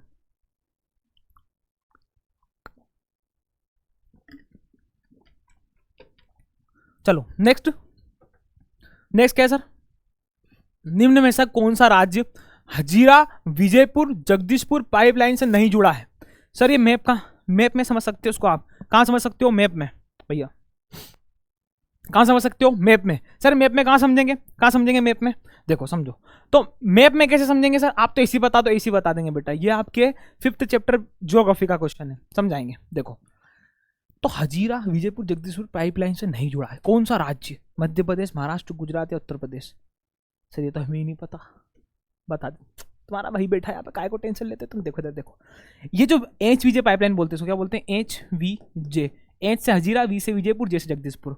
अब भैया जो हमारी पाइपलाइन तुमको बना के दिखाता हूँ, ये यहाँ से चालू होती है, कहाँ चालू होती है, यहाँ से एसी गई टूटिंग टूटिंग, अब बताऊंगा अभी कहाँ जाएगी, एसी गई और ये एसी चले गई, ये हमारी सर पाइपलाइन है। तो सर इस पाइपलाइन को मतलब क्या है सर, आपने काय को बना दी, इसको फालतू ही बना रहे हो? बेटा फालतू की चीज़ के लिए बनाता हूँ मैं, देखो सही तरह। ये हमारी जो चालू होती है हजीरा से, कहाँ चालू होती है सर, हजीरा से। सर हजीरा कहाँ है, गुजरात में। कहाँ चालू होती है, गुजरात में। ये गुजरात में हजीरा है, यहाँ चालू हुई, गुजरात में हजीरा से चालू हुई। कहाँ से चालू हुई, हजीरा से। हजीरा से चलती है और बीच में आती है जो यहाँ पॉइंट, इसका बीच में यहाँ पे एक पॉइंट आता है, बीच में ये गुजरात से कहाँ कहाँ घुस जाती है, अंदर मध्य प्रदेश में। मध्य प्रदेश में सर क्या है, मध्य प्रदेश में विजयपुर। क्या है बेटा, विजयपुर। विजयपुर कहाँ है, मध्य प्रदेश, मध्य प्रदेश। आई मेरी बात समझ में? सर ये मध्य प्रदेश से घूमती है और मध्य प्रदेश में यहाँ पर जब आई वो मध्य प्रदेश से ऊपर गई तो यहाँ जो इसका पॉइंट है यहाँ पड़ता है बेटा विजयपुर। क्या पड़ता है, विजयपुर तो हो गया, सॉरी जगदीशपुर। यहाँ क्या पड़ता है, जगदीशपुर। सर जगदीशपुर क्या है, जगदीशपुर है बेटा हमारा कहाँ पर, उत्तर प्रदेश में। कहाँ पर है, उत्तर प्रदेश में। तीन चीज समझ में, हजीरा, विजयपुर, जगदीशपुर। HVJ पहला सर गुजरात, दूसरा विजयपुर और तीसरा जगदीशपुर। ये बेटा आपको चैप्टर नंबर 5 में मिलेगा। चैप्टर नंबर 5 बोलो सर भूगोल का, भूगोल का चैप्टर नंबर 5 में अगर आप मैप देखोगे, क्या देखोगे, मैप, इस मैप में आपको मिल जाएगा ये। तो हजीरा से गई गुजरात, विजयपुर और जगदीशपुर। इसका जो एक सोर्स है वो मध्य प्रदेश के बाद यहाँ पे बना है राजस्थान में। कहाँ बना है, राजस्थान में। कहाँ बना है बेटा, राजस्थान में। कहाँ बना है, राजस्थान, राजस्थान में। ठीक है, एक पॉइंट यहाँ बना हुआ। फिर ये सर कहाँ जाती है, यहाँ चल जाती है दिल्ली। कहाँ चल जाती है, दिल्ली में। दिल्ली, सोनीपत, सोनीपत इस साइड में चल जाती है।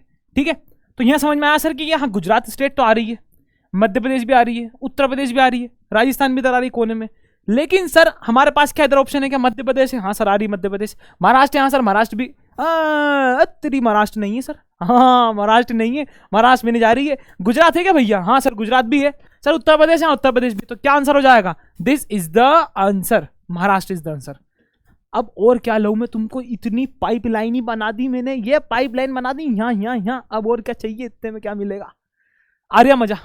अभी तक मान लो ये वीडियो तुम्हें पसंद आ रही, तुम अगर यहाँ तक मेरे साथ बने हो तो इस वीडियो को लाइक कर दो और एक कमेंट में बताओ बेटा मजा आ रहा नहीं आ रहा। ठीक है, इतना समझ में आ रहा नहीं आ रहा, चलो आगे बढ़ते हैं। क्या बात है ना? तो यही तो मजा है बेटा, ये जो मजा है ये मैं जितने भी फेल हुए हैं इस सारे इंसानों को देना चाहता हूँ कि ऐसे पढ़ो। कैसे पढ़ो, ऐसे ऐसे। ठीक है, चलो नेक्स्ट क्या है sir, next next next slide बढ़ा दो। लो बढ़ा दी। नेपोलियन का इटली पर हमला हुआ, बहुत इंपॉर्टेंट क्वेश्चन। इस नेपोलियन को पूरे खत्म कर दूंगा। देखो इधर देखो, ये जो नेपोलियन भैया थे, कौन थे, नेपोलियन भैया। इस नेपोलियन की कहानी बताता हूं मैं। नेपोलियन ने सबसे पहले हमला करा इटली पर। कहां पर हमला करा बेटा, इटली पर, है ना, इटली पर हमला करा। सर कब हमला कर दिया ये भी तो बता दो। तो बेटा नेपोलियन ने इटली पर हमला कर दिया। कब कर दिया सर, कब कर दिया, 1797 में। कब कर दिया, 1797 में। कब कर दिया, 1797 में इटली पर हमला कर दिया नेपोलियन ने सबसे पहले। ठीक है, फिर नेपोलियन बेटा बन गया राजा। क्या बन गया, नेपोलियन राजा। सर कहाँ का राजा बन गया, फ्रांस का। कहाँ का राजा बन गया बेटा, फ्रांस का। 1804 में राजा बनाया फ्रांस का। फिर ये पूछा जाता है इसलिए बता रहा हूं मैं, 1804 में फ्रांस का राजा बन गया भैया। इसने पूरे फ्रांस में लोगों को बहुत सारी चीज दे दी। इसने इसकी एक नागरिक संहिता बनाई। क्या बनी, नागरिक संहिता, जिसको नेपोलियन की संहिता के नाम से भी जाना जाता है। नागरिक संहिता इसने बना दी, अपनी खुद की नागरिक संहिता, जिसको नेपोलियन की संहिता के नाम से जाना जाता है। 1804 में जैसी आया वैसी बना दी। नेपोलियन आए और नेपोलियन छाए। पढ़ा होगा कहीं ना कहीं तुम लोगों ने, पढ़ा होगा, रिलेट कर पा रहा होगा तुम मेरे से कि क्या मैं बोलना चाह रहा हूँ। ठीक है, राजा बना फ्रांस का 1804 में। फिर इसकी राजशाही चली, चीजें बहुत ज्यादा चली। कब तक चली सर, 1815 तक चली। 1815 में वाटरलू, कौन सी, वाटरलू की लड़ाई में, वाटरलू की लड़ाई में नेपोलियन को हार हुई, हारा गया। नेपोलियन वाटरलू की लड़ाई में हारा गया। कब बेटा, 1815 में। और इस 1815 में क्या बन गई, वियना संधि। क्या बन गई बेटा, वियना संधि, वियना की संधि। वियना की संधि, वियना एक जगह का नाम है, वियना की संधि बन गई, है ना, जो ड्यूक मेटरनिक इन सब ने मिलकर बनाई थी। सर किसने हराया इसको, कौन था हराने वाला, इधर आ जाओ। तो बेटा नेपोलियन को हराने वाला कितने, कौन कौन थे ये देख लो बेटा, ये क्वेश्चन आ सकता है तुमको। नेपोलियन किन किन के द्वारा हराया गया था, तो बेटा देखो, पहला था ब्रिटेन, ब्रिटेन, इसको ऐसा रखो BRAP, अभी बताता हूं, BRAP ने हराया था। BRAP मतलब सर B से ब्रिटेन, R से सर रशिया, सर P से सॉरी A से क्या है सर, ऑस्ट्रिया, ऑस्ट्रेलिया नहीं, ऑस्ट्रिया। A से कौन, ऑस्ट्रिया। और पी से सुन पर्सिया, पी से क्या है बेटा, पर्सिया। इन 4 देशों ने कलेक्टिवली मिलके किसको हराया था, इस नेपोलियन अकेले को हराया था। इन 4 देशों ने मिलके, किन किन ने, ब्रिटेन, रशिया, ऑस्ट्रिया और पर्सिया, इन 4 देशों ने मिलके इस नेपोलियन को 1815 में वाटरलू की लड़ाई में परास्त कर दिया था और वहां पर नेपोलियन हार गया और फ्रांस से भाग गया। आगे मेरी बात समझ में, कब, 1815 में। और 1815 में क्या बन गई वहां पर, वियना की संधि। वियना की संधि इसलिए बन गई कि कोई दूसरा राजा फ्रांस में आकर वापस नहीं घुस जाए, यूरोप को तबाह ना कर दे, इस वजह से फ्रांस की संधि वहां पर बना दी गई। इतना टॉपिक क्लियर है सभी को, थम्स अप कर दो यार एक बार, ठीक है। मैंने पूरा नेपोलियन यहाँ पे लाके दे दिया, और क्या चाहिए तुम्हें, पूरा का पूरा नेपोलियन आ गया यहाँ पे, जितना भी तुम्हारे सिलेबस में। ये फर्स्ट चैप्टर का ही है, ये कौन चैप्टर का, ये फर्स्ट चैप्टर का। नेपोलियन ने इटली पर हमला कर दिया 1797 में, राजा बना फ्रांस का 1804 में, नागरिक संहिता बनी उसने कब, 1804 में। 1815 में वाटरलू की लड़ाई हार गया वो, है ना। किसकी ने हराया सर, ब्रिटेन, रशिया, ऑस्ट्रिया और पर्शिया। ये 4 देश का नाम याद रख लेना तुम, 5वां देश नहीं है, ठीक है। इन 4 देश ने मिलकर किसको हराया, नेपोलियन को हराया, नहीं ना, ठीक है। फिर क्या है, वियना की संधि बन गई सर, जब ये हारा, बात ही खत्म। चलो आगे बढ़ो। गांधी इरविन समझौता, वही 5 मार्च 1931 को भी मैंने बताया, गांधी इरविन समझौता कब हुआ। भारत की मुख्य खाद्यान्न फसल है, भारत में मुख्य जो खाद्यान्न फसल है वो क्या है बेटा, बताओ। भारत में मुख्य खाद्यान्न फसल क्या है, माइक में दिक्कत आ रही है, रुको।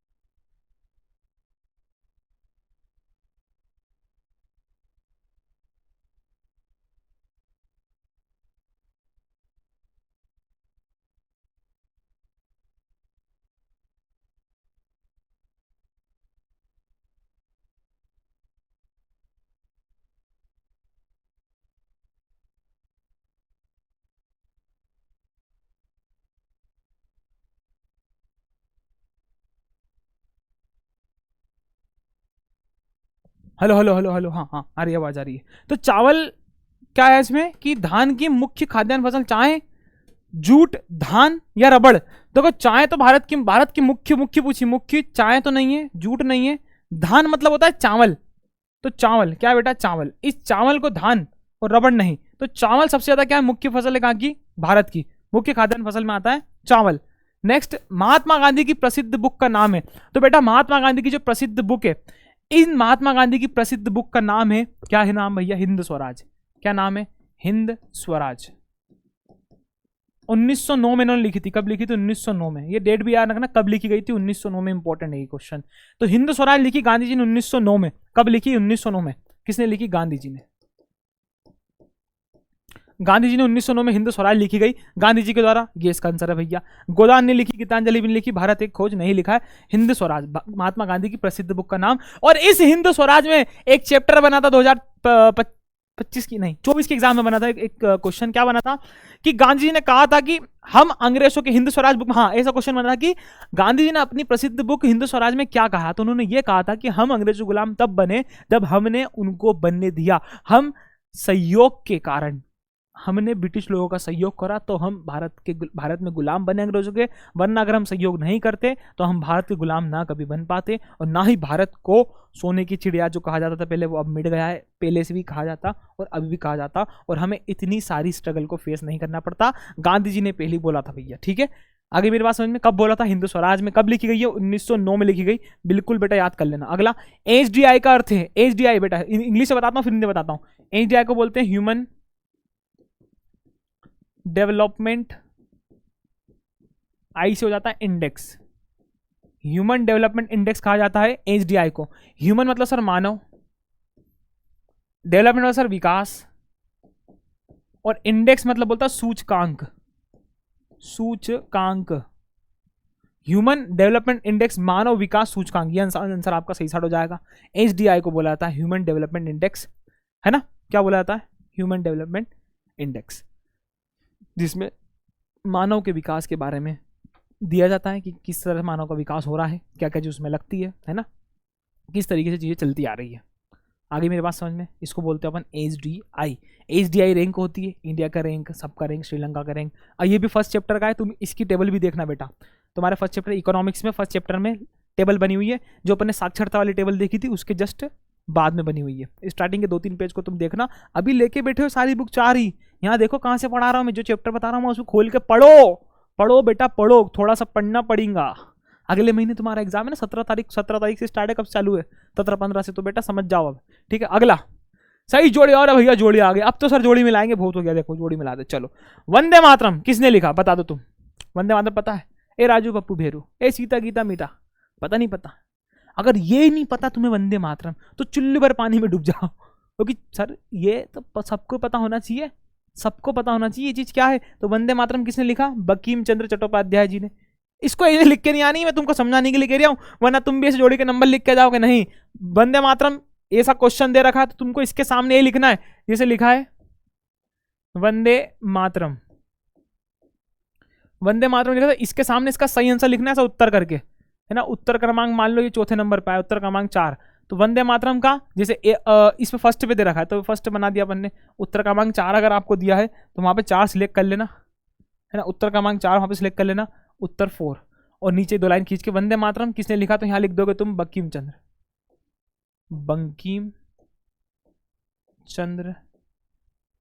चट्टोपाध्याय।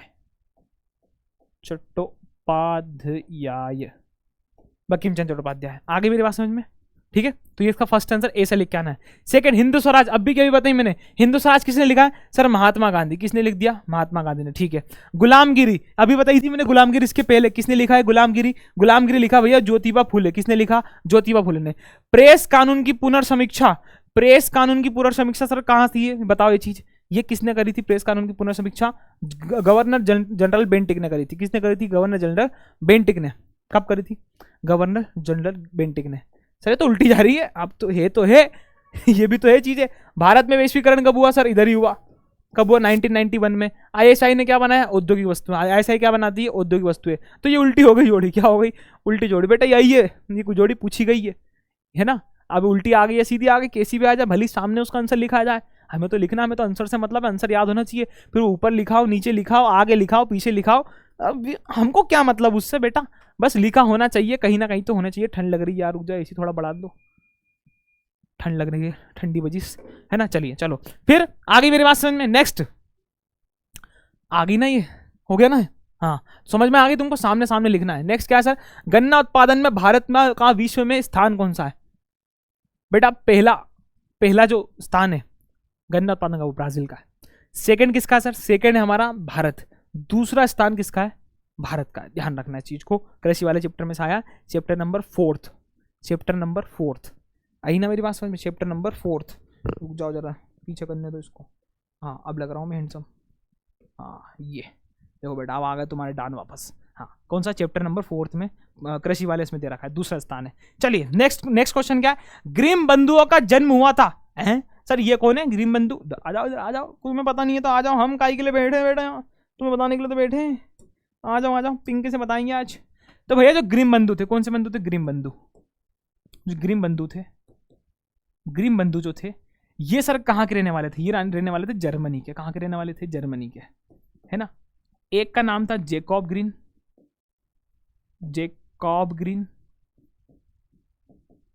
और एक का नाम था विलियम ग्रीम। ये 2 भाई थे ग्रीम बंधु। बंधु मतलब क्या होता है? 2 भाई। बंधु मतलब 2 भाई, 2 भाई दोनों दवाई। ये ग्रीम बंधु, ये ग्रीम बताया, एक जोकॉब ग्रीम और एक विलियम ग्रीम। इन दोनों का जन्म कहाँ हुआ था? जर्मनी में। कहाँ हुआ था बेटा? जर्मनी में। इतनी चीज ध्यान रख लो बस। कितनी चीज ध्यान रख लो? इतनी कि इन दोनों का जन्म कहाँ हुआ था। देखो अगर तुम इंग्लिश में लिखो ग्रीम तो ऐसा लिखाएगा, इंग्लिश में ऐसा लिखा है ग्रीम, और सर जर्मनी भी ऐसे लिखाएगा GRMANY, जर्मनी। तो जर्मनी में क्या आता है? जी।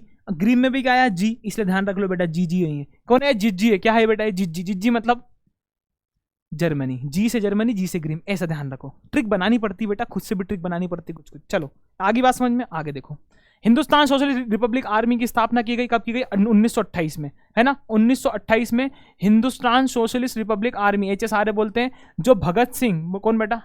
भगत सिंह मेन आदमी थे इसमें जिन्होंने बनाई थी ये। भगत सिंह और मेरे ख्याल से सहदेव नहीं, सुखदेव, है ना, भगत सिंह सुखदेव, इन्होंने मिलकर बनी थी HSRA। क्या बनी थी? HSRA। सेकंड चैप्टर का इतिहास में, ठीक है, इसको ध्यान रखना अच्छे से। 1928 में हुई। कब हुई? 1928 में। चलो नेक्स्ट सर, वापस से सही जोड़ी। हाँ चलो, मोटर गाड़ी उद्योग। क्या बोला बेटा? मोटर गाड़ी उद्योग। ये क्या है सर? मोटर गाड़ी उद्योग जो कहीं है हमारा तो समझ में नहीं आ रहा, बता देते, रुक जाओ। कृत्रिम पत्तन देखते हैं सबसे पहले। कृत्रिम पत्तन कहाँ बनाया गया है सर? चेन्नई में। सर दूसरा क्या गया? चेन्नई। नेपोलियन की हार कब हुई? 1815। अभ्याल बताया मैंने, तीसरा बन गया, ठीक है। रॉलेट एक्ट 1919 में पारित हुआ, ये चौथा बन गया। जेम्स वॉट ने क्या करा सर? भाप इंजन, पांचवा बन गया, है ना। संघ सूची में क्या आता है सर? ये छठा आ गया, और ये क्या आ गया? गुरुग्राम आ गया।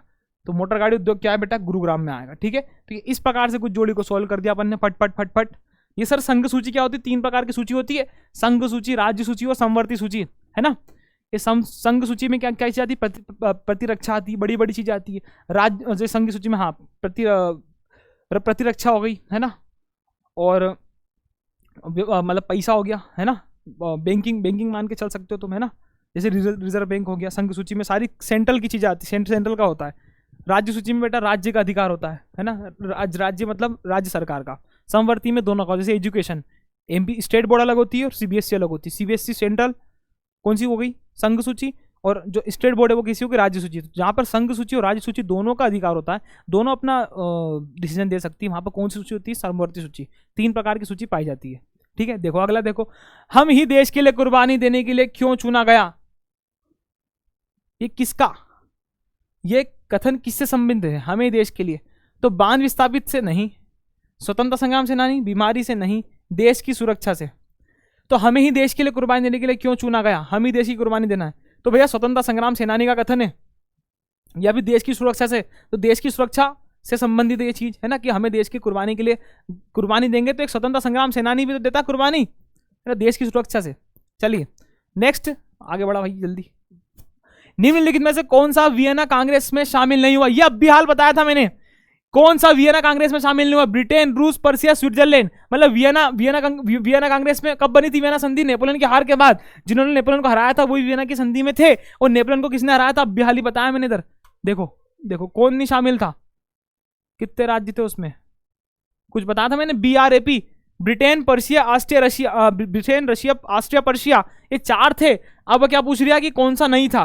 क्या पूछ रहा है वो? कौन सा नहीं था? तो इधर आ जाओ, कौन सा नहीं था? ये BRAP, ये 4 थे, Britain, Russia, Austria, Persia. Sir Britain था, रूस, रशिया भी था, पर्शिया भी था, कौन नहीं था? स्विट्जरलैंड नहीं था। तो इसका आंसर क्या हो जाएगा? स्विट्जरलैंड। क्या हो जाएगा? स्विट्जरलैंड। आगे मेरी बात समझ में? यही तो अभी पूरा कॉन्सेप्ट ही मैंने समझा दिया, इससे समझ में आती चीजें। चलो नेक्स्ट क्या है? गिरमिट से तात्पर्य था। गिरमिट मतलब देखो यहाँ चीजें गिरमिट नहीं है, ये है, हम बात कर रहे हैं गिरमिटिया। गिरमिटिया मजदूर की बात कर रहे हैं। किसकी बात कर रहे हैं? गिरमिटिया मजदूर। गिरमिटिया मजदूर हुआ करते थे, जिनको भैया क्या था, एक कॉन्ट्रैक्ट के दौरान दूसरे देशों में लेके जाया जाता था, और वहां पर क्या करते थे? मजदूरी करते थे। एक मजदूर थे, लेबर थे, है ना। क्या थे ये? लेबर, है ना। क्या थे ये? लेबर थे। चलिए नेक्स्ट, श्रीलंका की राजधानी। बेटा श्रीलंका की राजधानी क्या है? कोलंबो है, बिना किसी कारण से, क्योंकि ये है भैया, अब ये राजधानी है। तो मैं क्या बताऊंगी? टेक्लोमाली, बिटेकलोवा, जाफना, इधर लिखा हुआ, तो ये कुछ भी नहीं आएगा, कोलंबो है, याद करना पड़ेगी, है ना।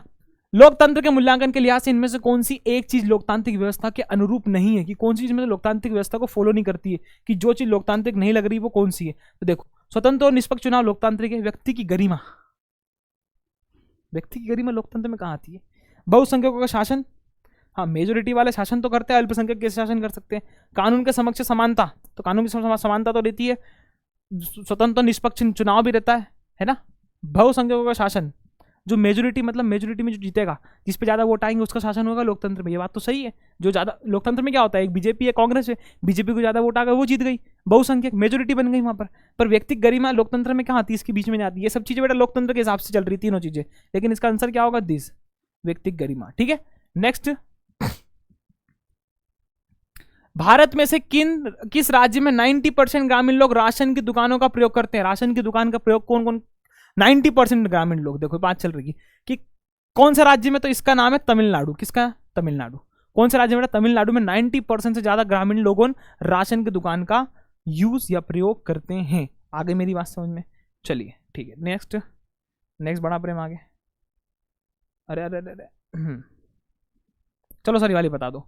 भारतीय रिजर्व बैंक ऋण का औपचारिक स्रोत, ऋण का औपचारिक स्रोत क्या है? भारतीय रिजर्व बैंक। हाँ भैया, भारतीय रिजर्व बैंक में क्या होता है? ऋण का औपचारिक स्रोत है ना। Formal source and informal source आते हैं, औपचारिक स्रोत है भारतीय रिजर्व बैंक। और जैसे लोन में बेटा और भी कहीं से लेते हैं ऋण। ऋण देखो औपचारिक स्रोत क्या होता है? बैंक होता है। अगर आप बैंक से ले रहे हो भारतीय रिजर्व से, तो ये सब क्या हो गए? औपचारिक स्रोत। अनौपचारिक स्रोत क्या होते हैं? जैसे आपने मान लो पैसे ऋण लेना, आपको ऋण मतलब उधार लेना है किसी से, या आपको लोन लेना है, तो लोन लेना आप कहाँ चल जाओगे? कहाँ चल जाओगे लोन ले? अगर मान लो तुम लोन लेने किसी साहूकार के पास जा रहे हो, जो बहुत बड़ा बिजनेसमैन है उसके पास जा रहे हो, तो वो चीज़ें क्या होती है? वो चीज़ें क्या होती है? इनफॉर्मल होती है, मतलब अनौपचारिक होती है। ठीक है, चलिए। स्वामित्व के आधार पर क्षेत्रक, स्वामित्व के आधार पर क्षेत्रक कितने प्रकार के होते हैं बेटा? दो प्रकार के, सार्वजनिक और निजी क्षेत्र, दो प्रकार के होते हैं। ठीक है, सार्वजनिक मतलब जो जिसपे बेटा सरकार का अधिकार हो। किसका अधिकार हो? सरकार का। सार्वजनिक क्षेत्र का मतलब होता है जिसमें सरकार का अधिकार हो। निजी क्षेत्र का मतलब जिसपे भैया किसी एक का अधिकार हो, है ना, एक का इंडिविजुअल अधिकार हो। जैसे सार्वजनिक क्षेत्र में क्या आता है? गवर्नमेंट की प्रॉपर्टी जितनी भी, जैसे गवर्नमेंट हॉस्पिटल वगैरह सब चीज आती है, वो किसके अधिकृत होती है? सरकार की अधिकृत होती है। लेकिन अगर हम निजी चीज की बात करें, निजी चीज मतलब कि एक तुम्हारा प्रिंसिपल मान लो उसका स्कूल है खुद का, तो वो क्या हो गई? निजी हो गई। तुम्हारी खुद की गाड़ी कैसी है? निजी है, वो निजी क्षेत्र हो गया। स्वामित्व मतलब इसका स्वामी कौन है?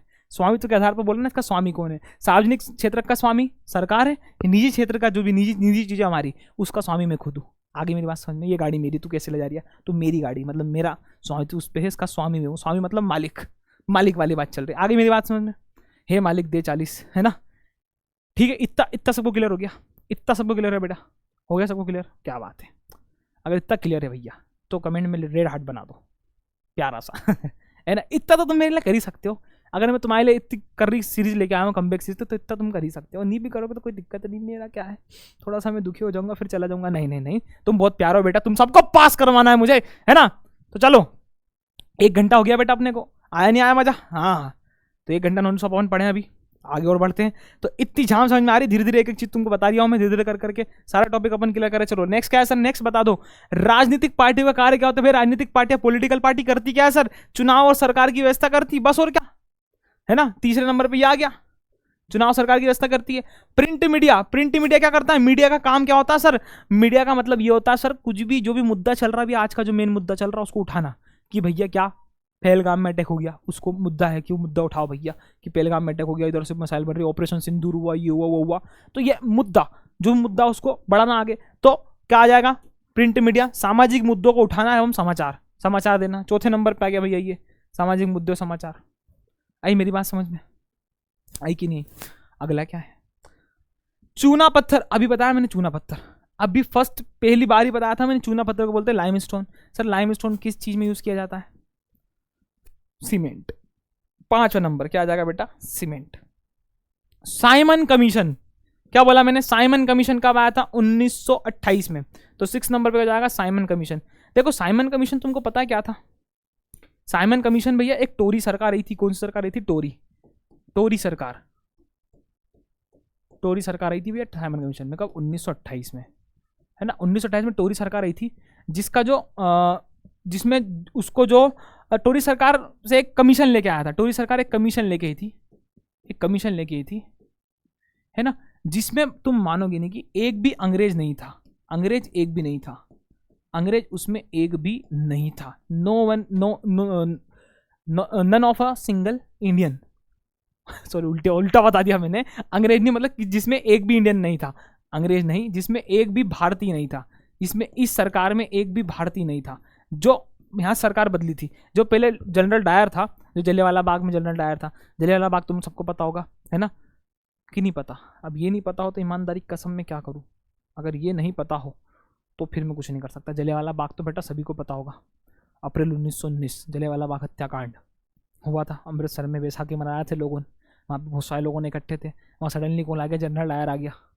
जनरल डायर आया तो उसने क्या कर दिया? कर्फ्यू लगा रखा था। एक्चुअली उसने क्या लगा रखा था? कर्फ्यू। वो कर्फ्यू लगा रखा था, तो भी लोगों क्या करने लग गए थे वहाँ पे, मीटिंग बैसाखी मना रहे थे, है ना। तो वहाँ पे क्या हुआ? वो घुस गया। वो घुसा, उसने क्या करा? गोली वोली चलाना स्टार्ट कर दी। वहाँ पे बहुत सारे लोगों की, कम से कम 200-300 लोगों से ज़्यादा की वहाँ पे कोई मौत हो गई। वहाँ पे कुआं बना हुआ था। क्या बना हुआ था वहाँ पे? कुआं। उस कुएं में कूद कूद के लोगों ने अपनी जान बचा रहे थे। तो जनरल डायर ने क्या करा कि तुम कुएं में कूद रहे हो, तुम्हें वहाँ भी मार डालूंगा। कैसे मार डालूंगा? उसने लिया बम का गोला, फेंक दिया। कहाँ पे? कुएं में। और मौत हो गई उनकी, सारे के सारे मरे, वो सारे मर गए बेचारे बाबड़े। आई मेरी बात समझ में? फिर वो उस टाइम पे कौन था? General Dyer. उस टाइम पे कौन था? General Dyer. जनरल डायर उसमें लीड, जो कहते हैं ना, जनरल डायर ने लीड किया था भैया वहाँ पे, उस सरकार का मेन प्रमुख था। और इस टोरी सरकार, जब साइमन कमीशन आया तो ये सरकार कौन लेके आया था? इसका नाम था सर जॉन साइमन। इसका नाम था सर जॉन साइमन। और इस साइमन के नाम पे ही, इसके नाम पे ही इसका नाम क्या रख दिया? साइमन कमीशन रख दिया गया। इसके नाम पे क्या रख दिया गया? साइमन कमीशन, है ना, सर जॉन साइमन कमीशन। अब जब ये साइमन आया भारत में, साइमन जब भारत में आया तो उन्होंने कहा आप यहाँ आए किस लिए? आपको बुलाया किसने? आए हो तो वापस जाइए, हमें अपनी शक्ल ना दिखाइए। तो क्या बोला? Go back Simon. क्या बोल दिया? Go back Simon. Go back Simon इसका मतलब हिंदी में क्या होता है सर? इसका मतलब होता है साइमन वापस जाओ। साइमन वापस जाओ। काय के नारे लगाए इन्होंने? साइमन वापस जाओ। गो बैक साइमन के नारे लगाए इन्होंने। जैसे साइमन आया यहाँ पे तो उन्होंने काय के नारे लगाए? Go back Simon, go back Simon, go back Simon. क्योंकि वो खुश नहीं थे सरकार से, है ना? क्या नहीं थे वो? खुश नहीं थे। सर इसका वायसराय कौन था? इसका जो वायसराय, जो मतलब इसमें जो प्रमुख था वो कौन था? इसका जो वायसराय था लालपेन। अरे लालपेन नहीं था, लालपेन से लिखना है मुझे। इसका जो वायसराय था, हम वायसराय बोलते थे हेड को, सरकार के प्रमुख को बोलते थे वायसराय। इसका वायसराय था लॉर्ड इरविन, जिसने गांधी जी के साथ समझौता किया था। पढ़ा था मैंने अभी गांधी जी का समझौता। तो लॉर्ड इरविन का वायसराय था भैया, है ना? किसका? इस नई टोरी सरकार का वायसराय था हमारा लॉर्ड इरविन, जिससे वो गांधी जी ने समझौता किया था। यहाँ पे वही गोल में सम्मेलन चालू हुआ था, है ना, जहाँ पे कांग्रेस मतलब जवाहरलाल नेहरू, महात्मा गांधी, सुभाष चंद्र बोस, ये सारे के सारे बैठे हुए थे। इनकी कांग्रेस मीटिंग चल रही थी, है ना, अधिवेशन हो रहा था। तुम पढ़ोगे उसमें तो बहुत ज़्यादा डीप है, लेकिन तुमको ऊपर ऊपर से मैंने बता दिया ये चीज़ हुई थी। तो 1928 से दो चीज़ ध्यान रखना, एक तो साइमन कमीशन, एक क्या बेटा अपना साइमन कमीशन, साइमन कमीशन एक तो, है ना। और जो दूसरा क्या, दूसरा प्लस इसमें HSR जो मैंने पढ़ाया था तुमको अभी। HSR बोले तो सर क्या होता है? हिंदुस्तान सोशलिस्ट रिपब्लिक आर्मी का गठन कब किया गया? 1928 में किया गया, जो मैंने तुमको थोड़ी देर पहले बताया था। आगे मेरी बात समझ में? आगे मेरी बात समझ में? ये दो चीज़ तुम ध्यान रखोगे, अच्छे से ध्यान रखोगे, कुछ भी हो जाए इन दो चीज़ को तुमको भूलना नहीं है, ठीक है ना। पानी पी लेता हूँ थोड़ा सा, इसको नहीं भूलना बिल्कुल भी। हाँ,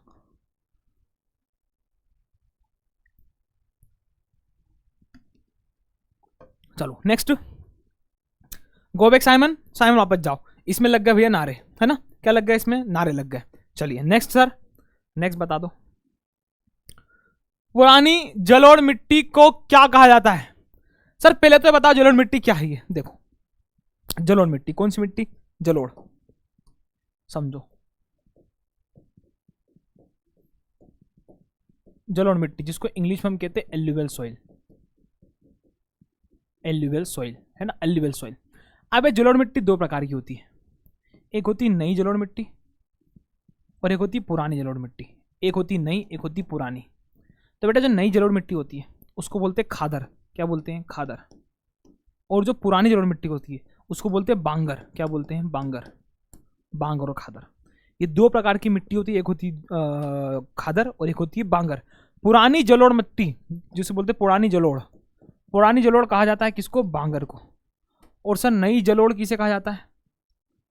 नई जलोढ़, नई जलोढ़ मिट्टी कहा जाता है किसको? खादर को, ठीक है। ये दो प्रकार की मिट्टी होती है, एक होती बांगर और एक होती खादर। खादर नई जलोढ़ है, पुरानी जलोढ़ बांगर है। यहां हमको क्या पूछ रहा है? पुरानी जलोढ़ मिट्टी को क्या कहा जाता है? बांगर कहा जाता है।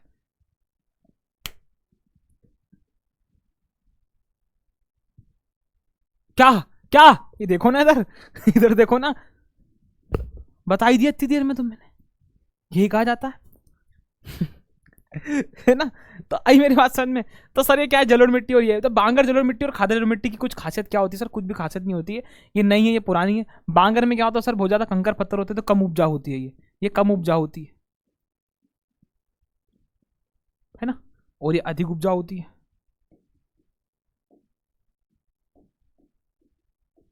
है ना। इस तरीके से उपजाऊ क्षमता बढ़ती रहती, घटती रहती। खादर में क्या होता है? ज्यादा कंकर पत्थर रहते हैं, इसमें कम कंकर पत्थर रहते हैं। तो बांगर क्या होती है? पुरानी जलोढ़ मिट्टी।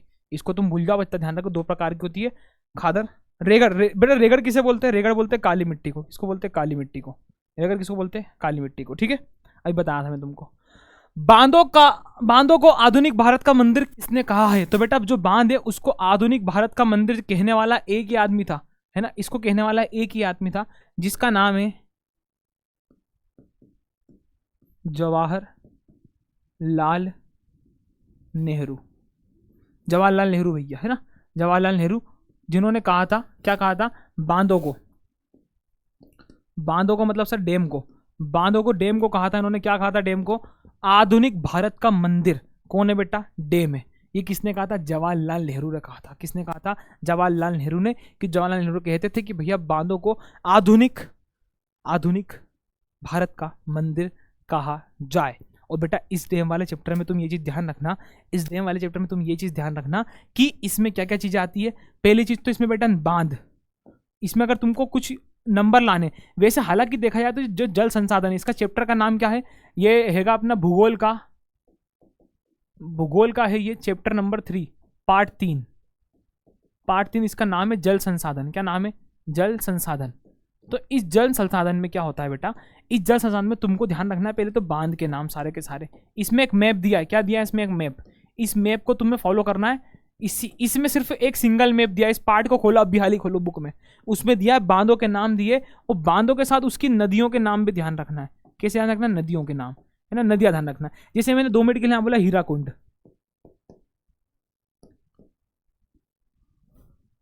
क्या बोल दिया मैंने, हीराकुंड।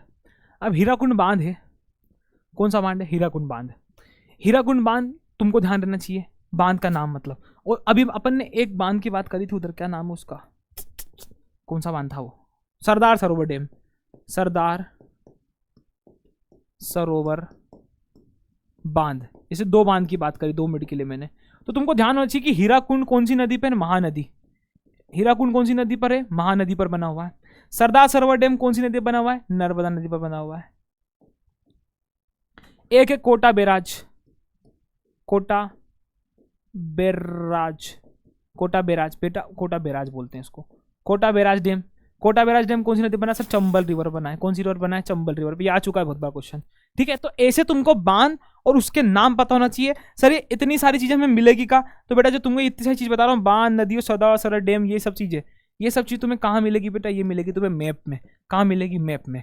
ये सब चीजें तुम मैप में से कर सकते हो, क्योंकि एक नंबर में क्वेश्चन आते हैं, इससे बहुत सारे क्वेश्चन बने भी पहले, तो तुमको ये चीज ध्यान रखनी है, क्योंकि इससे क्वेश्चन बन गया अगर, तुमको कर कराना पड़ेगा, ठीक है। आगे मेरी बात समझ में, आई होप कि इतना तुमको क्लियर हो गया होगा, आई होप यार, इतनी तो तुमने मेहनत करी है, यहाँ तक तुमने वीडियो देखी है। तो चलो 41 पे अगली क्या है सर स्लाइड, 2 या 2 से अधिक देशों के व्यापार क्या बोलते हैं। बेटा देखो ये एक देश यहाँ है, ये भारत है, और ये जापान है। क्या है ये बेटा, जापान है। अब मान लो ये भारत और ये जापान है, ये भारत है। भारत छोटा क्यों बनाया सर, इसलिए भारत को भी इतना बड़ा बना देता हूँ मैं। ये क्या है, भारत है। अब भारत और जापान में सर अगर हम बात करें, अगर भारत वाले ट्रेड कर रहे हैं जापान से, क्या कर रहे हैं भैया, जापान से ट्रेड कर रहे हैं, और जापान वाला ट्रेड कर दिया भैया काई से, भारत से। जापान वाला क्या दे रहा है सर, मेट्रो दे रहा है। क्या दे रहा है सर, जापान वाला मेट्रो दे रहा है ना, टेक्नोलॉजी, आईटी प्रोवाइड कर रहा है। टेक्नोलॉजी के नए सामान दे रहा है कौन, जापान। किसको दे रहा है, भारत को। कुछ भी दे रहा है, तुम समझ लो 2 मिनट के लिए, है ना, कि जापान इधर से दे रहा है और भारत इनको मान लो 2 मिनट के लिए गेहूं बेच रहा है। क्या बेच रहा है, गेहूं। अब सर ये एक देश है, ये दूसरा देश है, इनमें गेले क्या हो रहा है, व्यापार हो रहा है। क्या हो रहा है इनमें, गेले व्यापार हो रहा है। क्या हो रहा है, व्यापार। तो इन दोनों में जो व्यापार होता है वो कैसा व्यापार है, क्योंकि सर ये अलग देश है और हमारा ये भी अलग देश है। तो देश ये है और ये भी क्या है, देश है। कंट्री में हो रहा ना, ये भी कंट्री है और ये भी कंट्री है। हाँ सर बिल्कुल, ये भी कंट्री, ये भी कंट्री है। तो जब 2 देशों में व्यापार होता है, जब 2 देशों में व्यापार होता है, जब 2 देश आपस में, 2 या 2 से अधिक देश आपस में मिलकर व्यापार करते हैं, तो उसको हम बोलते हैं अंतरराष्ट्रीय। क्या बोलते हैं, अंतरराष्ट्रीय व्यापार। क्या बोलते हैं, अंतरराष्ट्रीय व्यापार। आई मेरी बात समझ में, अंतरराष्ट्रीय व्यापार, ये क्या हो जाएगा, अंतरराष्ट्रीय व्यापार, ठीक है। क्यों सर इंटरनेशनल बोलते हैं ना, जैसे हम बोलते हैं 2 मिनट के लिए, अगर तुमको ये चीज समझ में आ गई हो तो इंटरनेशनल का मतलब समझ में आता है कि जो हमारे बाहर रहता हो, हमारे देश का नहीं हो। तो जो 2 देश करेंगे उसे क्या बोलेंगे, अंतरराष्ट्रीय व्यापार।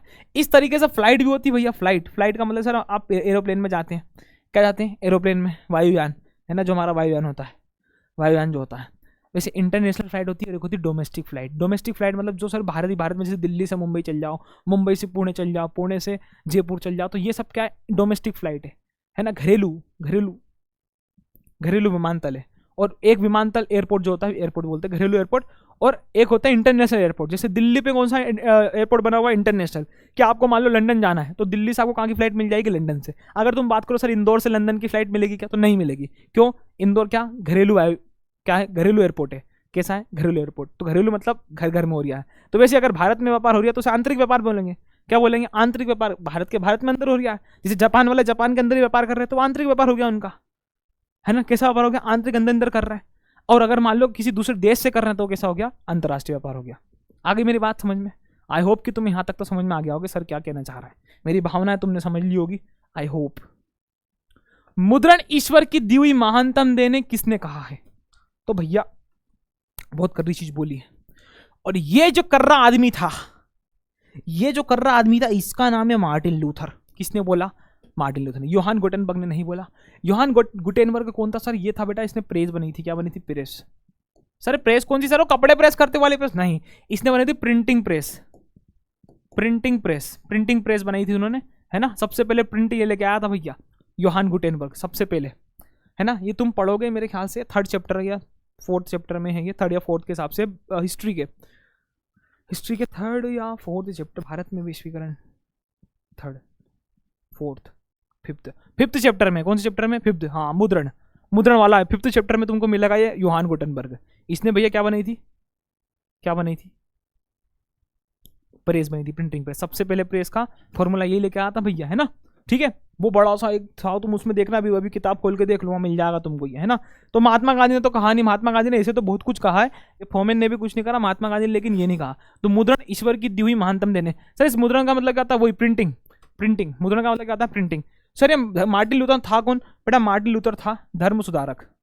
क्या था, धर्म सुधारक, धर्म सुधारक, है ना। प्रोटेस्टेंट था ये, धर्म सुधारक कहते हैं इसको, है ना। जो धर्म को सुधारता था, वो कहता था कि धर्म में जो लिखा है, धर्म में जो लिखा है वो मानो, है ना, दूसरे धर्म की अवहेलना करो, है ना। इसने भैया चर्च के बाहर पे एक पोस्टर लगा दिया था कुछ धर्म के बारे में लिख के। तो धर्म को बोल रहा था कि इसको धर्म की कुछ चीजें पसंद नहीं थी, तो धर्म को सुधारने वाला आदमी था ये, इसने जूते भी खाए थे। ठीक है, तो ऐसा काम नहीं करना अपने को, ठीक है।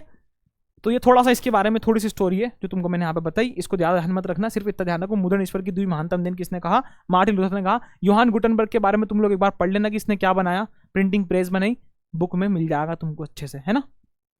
ठीक है, इसने प्रिंटिंग प्रेस सबसे पहले बुक कौन सी बनी थी, तो इसकी किताब बनाया था मैं सबसे पहले, कि इसने सबसे पहले जो प्रिंटिंग प्रेस बनाई योहान गुटेनबर्ग ने, उससे इसकी किताब बनी थी बाइबिल। 300 पन्ने छापे थे इसने कुछ, है ना, बाइबिल में। तुम एक बार इसको गो थ्रू करना, अच्छे से समझ में आ जाएगा तुमको। चलिए नेक्स्ट सर, बेल्जियम की राजधानी। बेल्जियम की राजधानी क्या है सर, ये बेल्जियम की राजधानी कहां से याद करें हम, बेटा चैप्टर में है ये। सर कहां पर है चैप्टर में, इकोनॉमिक्स का फर्स्ट चैप्टर है ये। नहीं economics, sorry I am sorry sir, गलती से निकल गई। पॉलिटिक्स का, कहां का बेटा, पॉलिटिक्स का।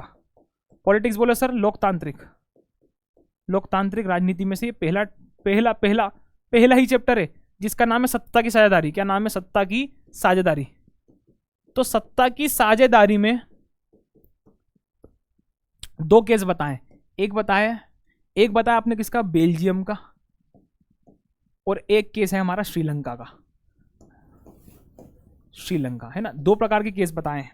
इस केस को अच्छे से समझेंगे सर, क्या श्रीलंका में हुआ क्या बेल्जियम में हुआ, समझाता हूं। कौन सा पेन लूं यार, समझ में नहीं आती मुझे, तो पीला ले, ऑरेंज लेते, ऑरेंज। तो देखो बेल्जियम की जो राजधानी, जैसे पहले राजधानी की बात कर लेते हैं। बेल्जियम की राजधानी जो है वो है बेटा ब्रुसेल्स। क्या राजधानी उसकी, ब्रुसेल्स है बेल्जियम की राजधानी।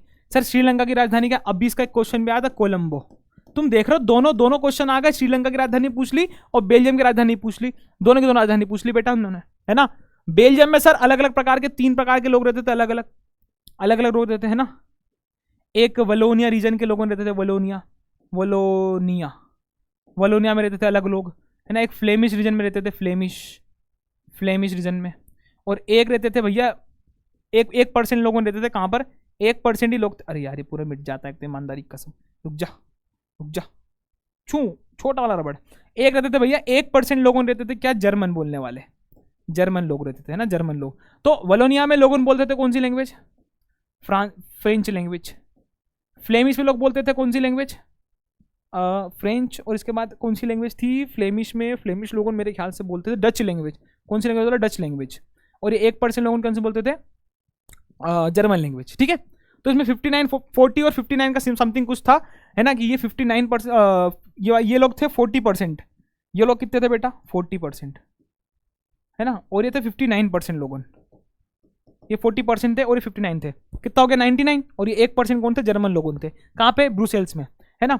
अब मेजोरिटी मतलब ज़्यादा लोग कौन थे, डच वाले, और कम लोग थे कौन, फ्रेंच वाले। तो बेल्जियम की भाषा कौन बना गई, डच को बना दिया गया, डच भाषा बेल्जियम की भाषा बन गई, क्यों, क्योंकि सबसे ज़्यादा लोगों रहते हैं वहाँ पर, तो किसको बना दिया गया, अपने फ्लेमिश रीजन का नाम है। जैसे अपने मान लो तुम ये समझो कि गुजरात है, गुजरात में जैसे गुजरात है तो वो फ्लेमिश है, वहाँ पे कौन सी भाषा गुजराती, तो डच गुजराती भाषा है, ऐसा समझो। ऐसी राजस्थान क्या है, वलोनिया, उसमें राजस्थानी भाषा फ्रेंच है, तो ऐसे क्षेत्र का नाम है।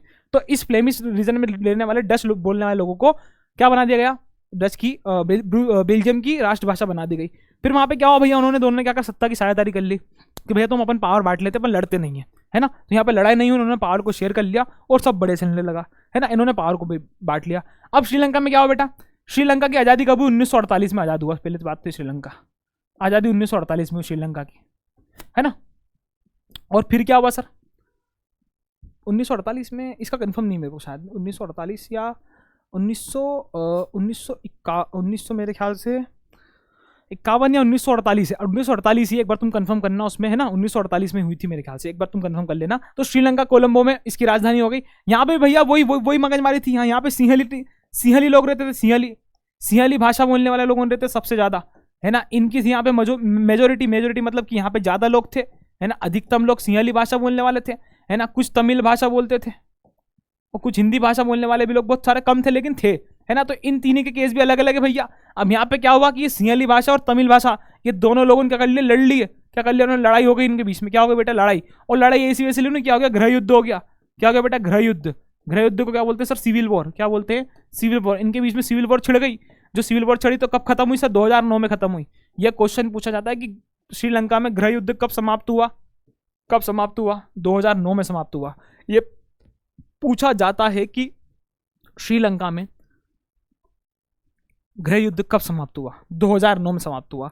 आई मेरी बात समझ में। तो श्रीलंका में सत्ता की साझेदारी नहीं हुई, बेल्जियम में सत्ता की साझेदारी हो गई। तो बात क्या है सर, बेल्जियम की राजधानी क्या हो गई, ब्रुसेल हो गई। अभी इसे एक टॉपिक से इतना पढ़ा दिया, और क्या चाहिए तुमको, पूरा बेल्जियम पढ़ा दिया और पूरा श्रीलंका पढ़ा दिया, ठीक है ना भैया, है ना।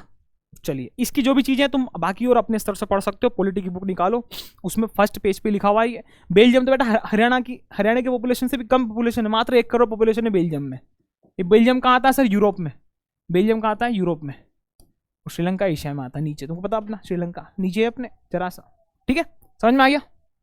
हाँ, ये वही लंका है, जाने बजरंग बली की जय लगा दी क्या आग। हाँ चलिए, नेक्स्ट। सकल घरेलू उत्पाद का मापन के कौन करता है सर, सकल घरेलू उत्पाद को क्या बोलते हैं, देखो तुमको अगर मैं लिखूं तो इसको बोलते हैं GDP। सर GDP का फुल फॉर्म इसका होता है gross domestic product. Gross domestic product, gross को बोलते हैं सकल, घरेलू को डोमेस्टिक को बोलते हैं घरेलू, सकल घरेलू, और प्रोडक्ट को बोलते हैं उत्पाद। क्या बोलते हैं, उत्पाद। तो सकल घरेलू उत्पाद को कौन बनाता है बेटा, देखो सकल घरेलू उत्पाद क्या है कि आपके एक साल में कुल क्या, गुड्स एंड सर्विस, क्या बोलते हैं अपन, गुड्स एंड सर्विस बोलते हैं ना, goods and service, goods and service.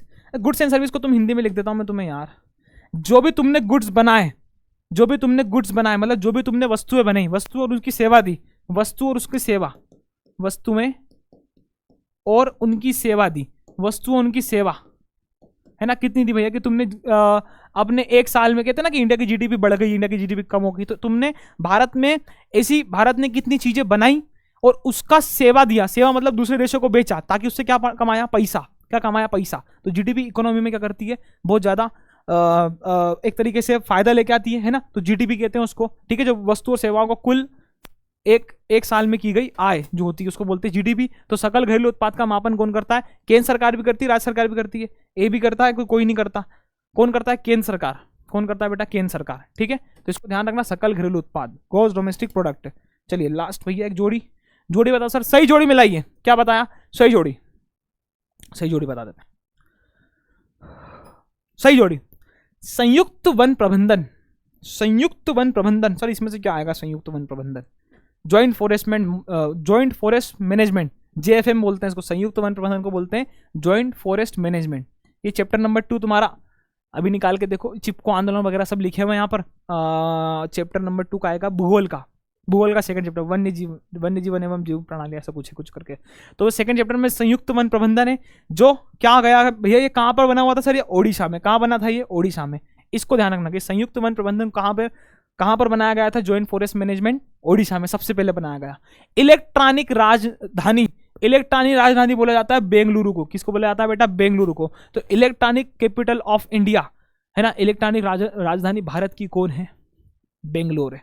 कौन है बेटा? बेंगलोर। बहुत ही हाईटेक है, बहुत ही अच्छी सिटी भैया बेंगलोर, है ना, सभी को पता ही होगा ये।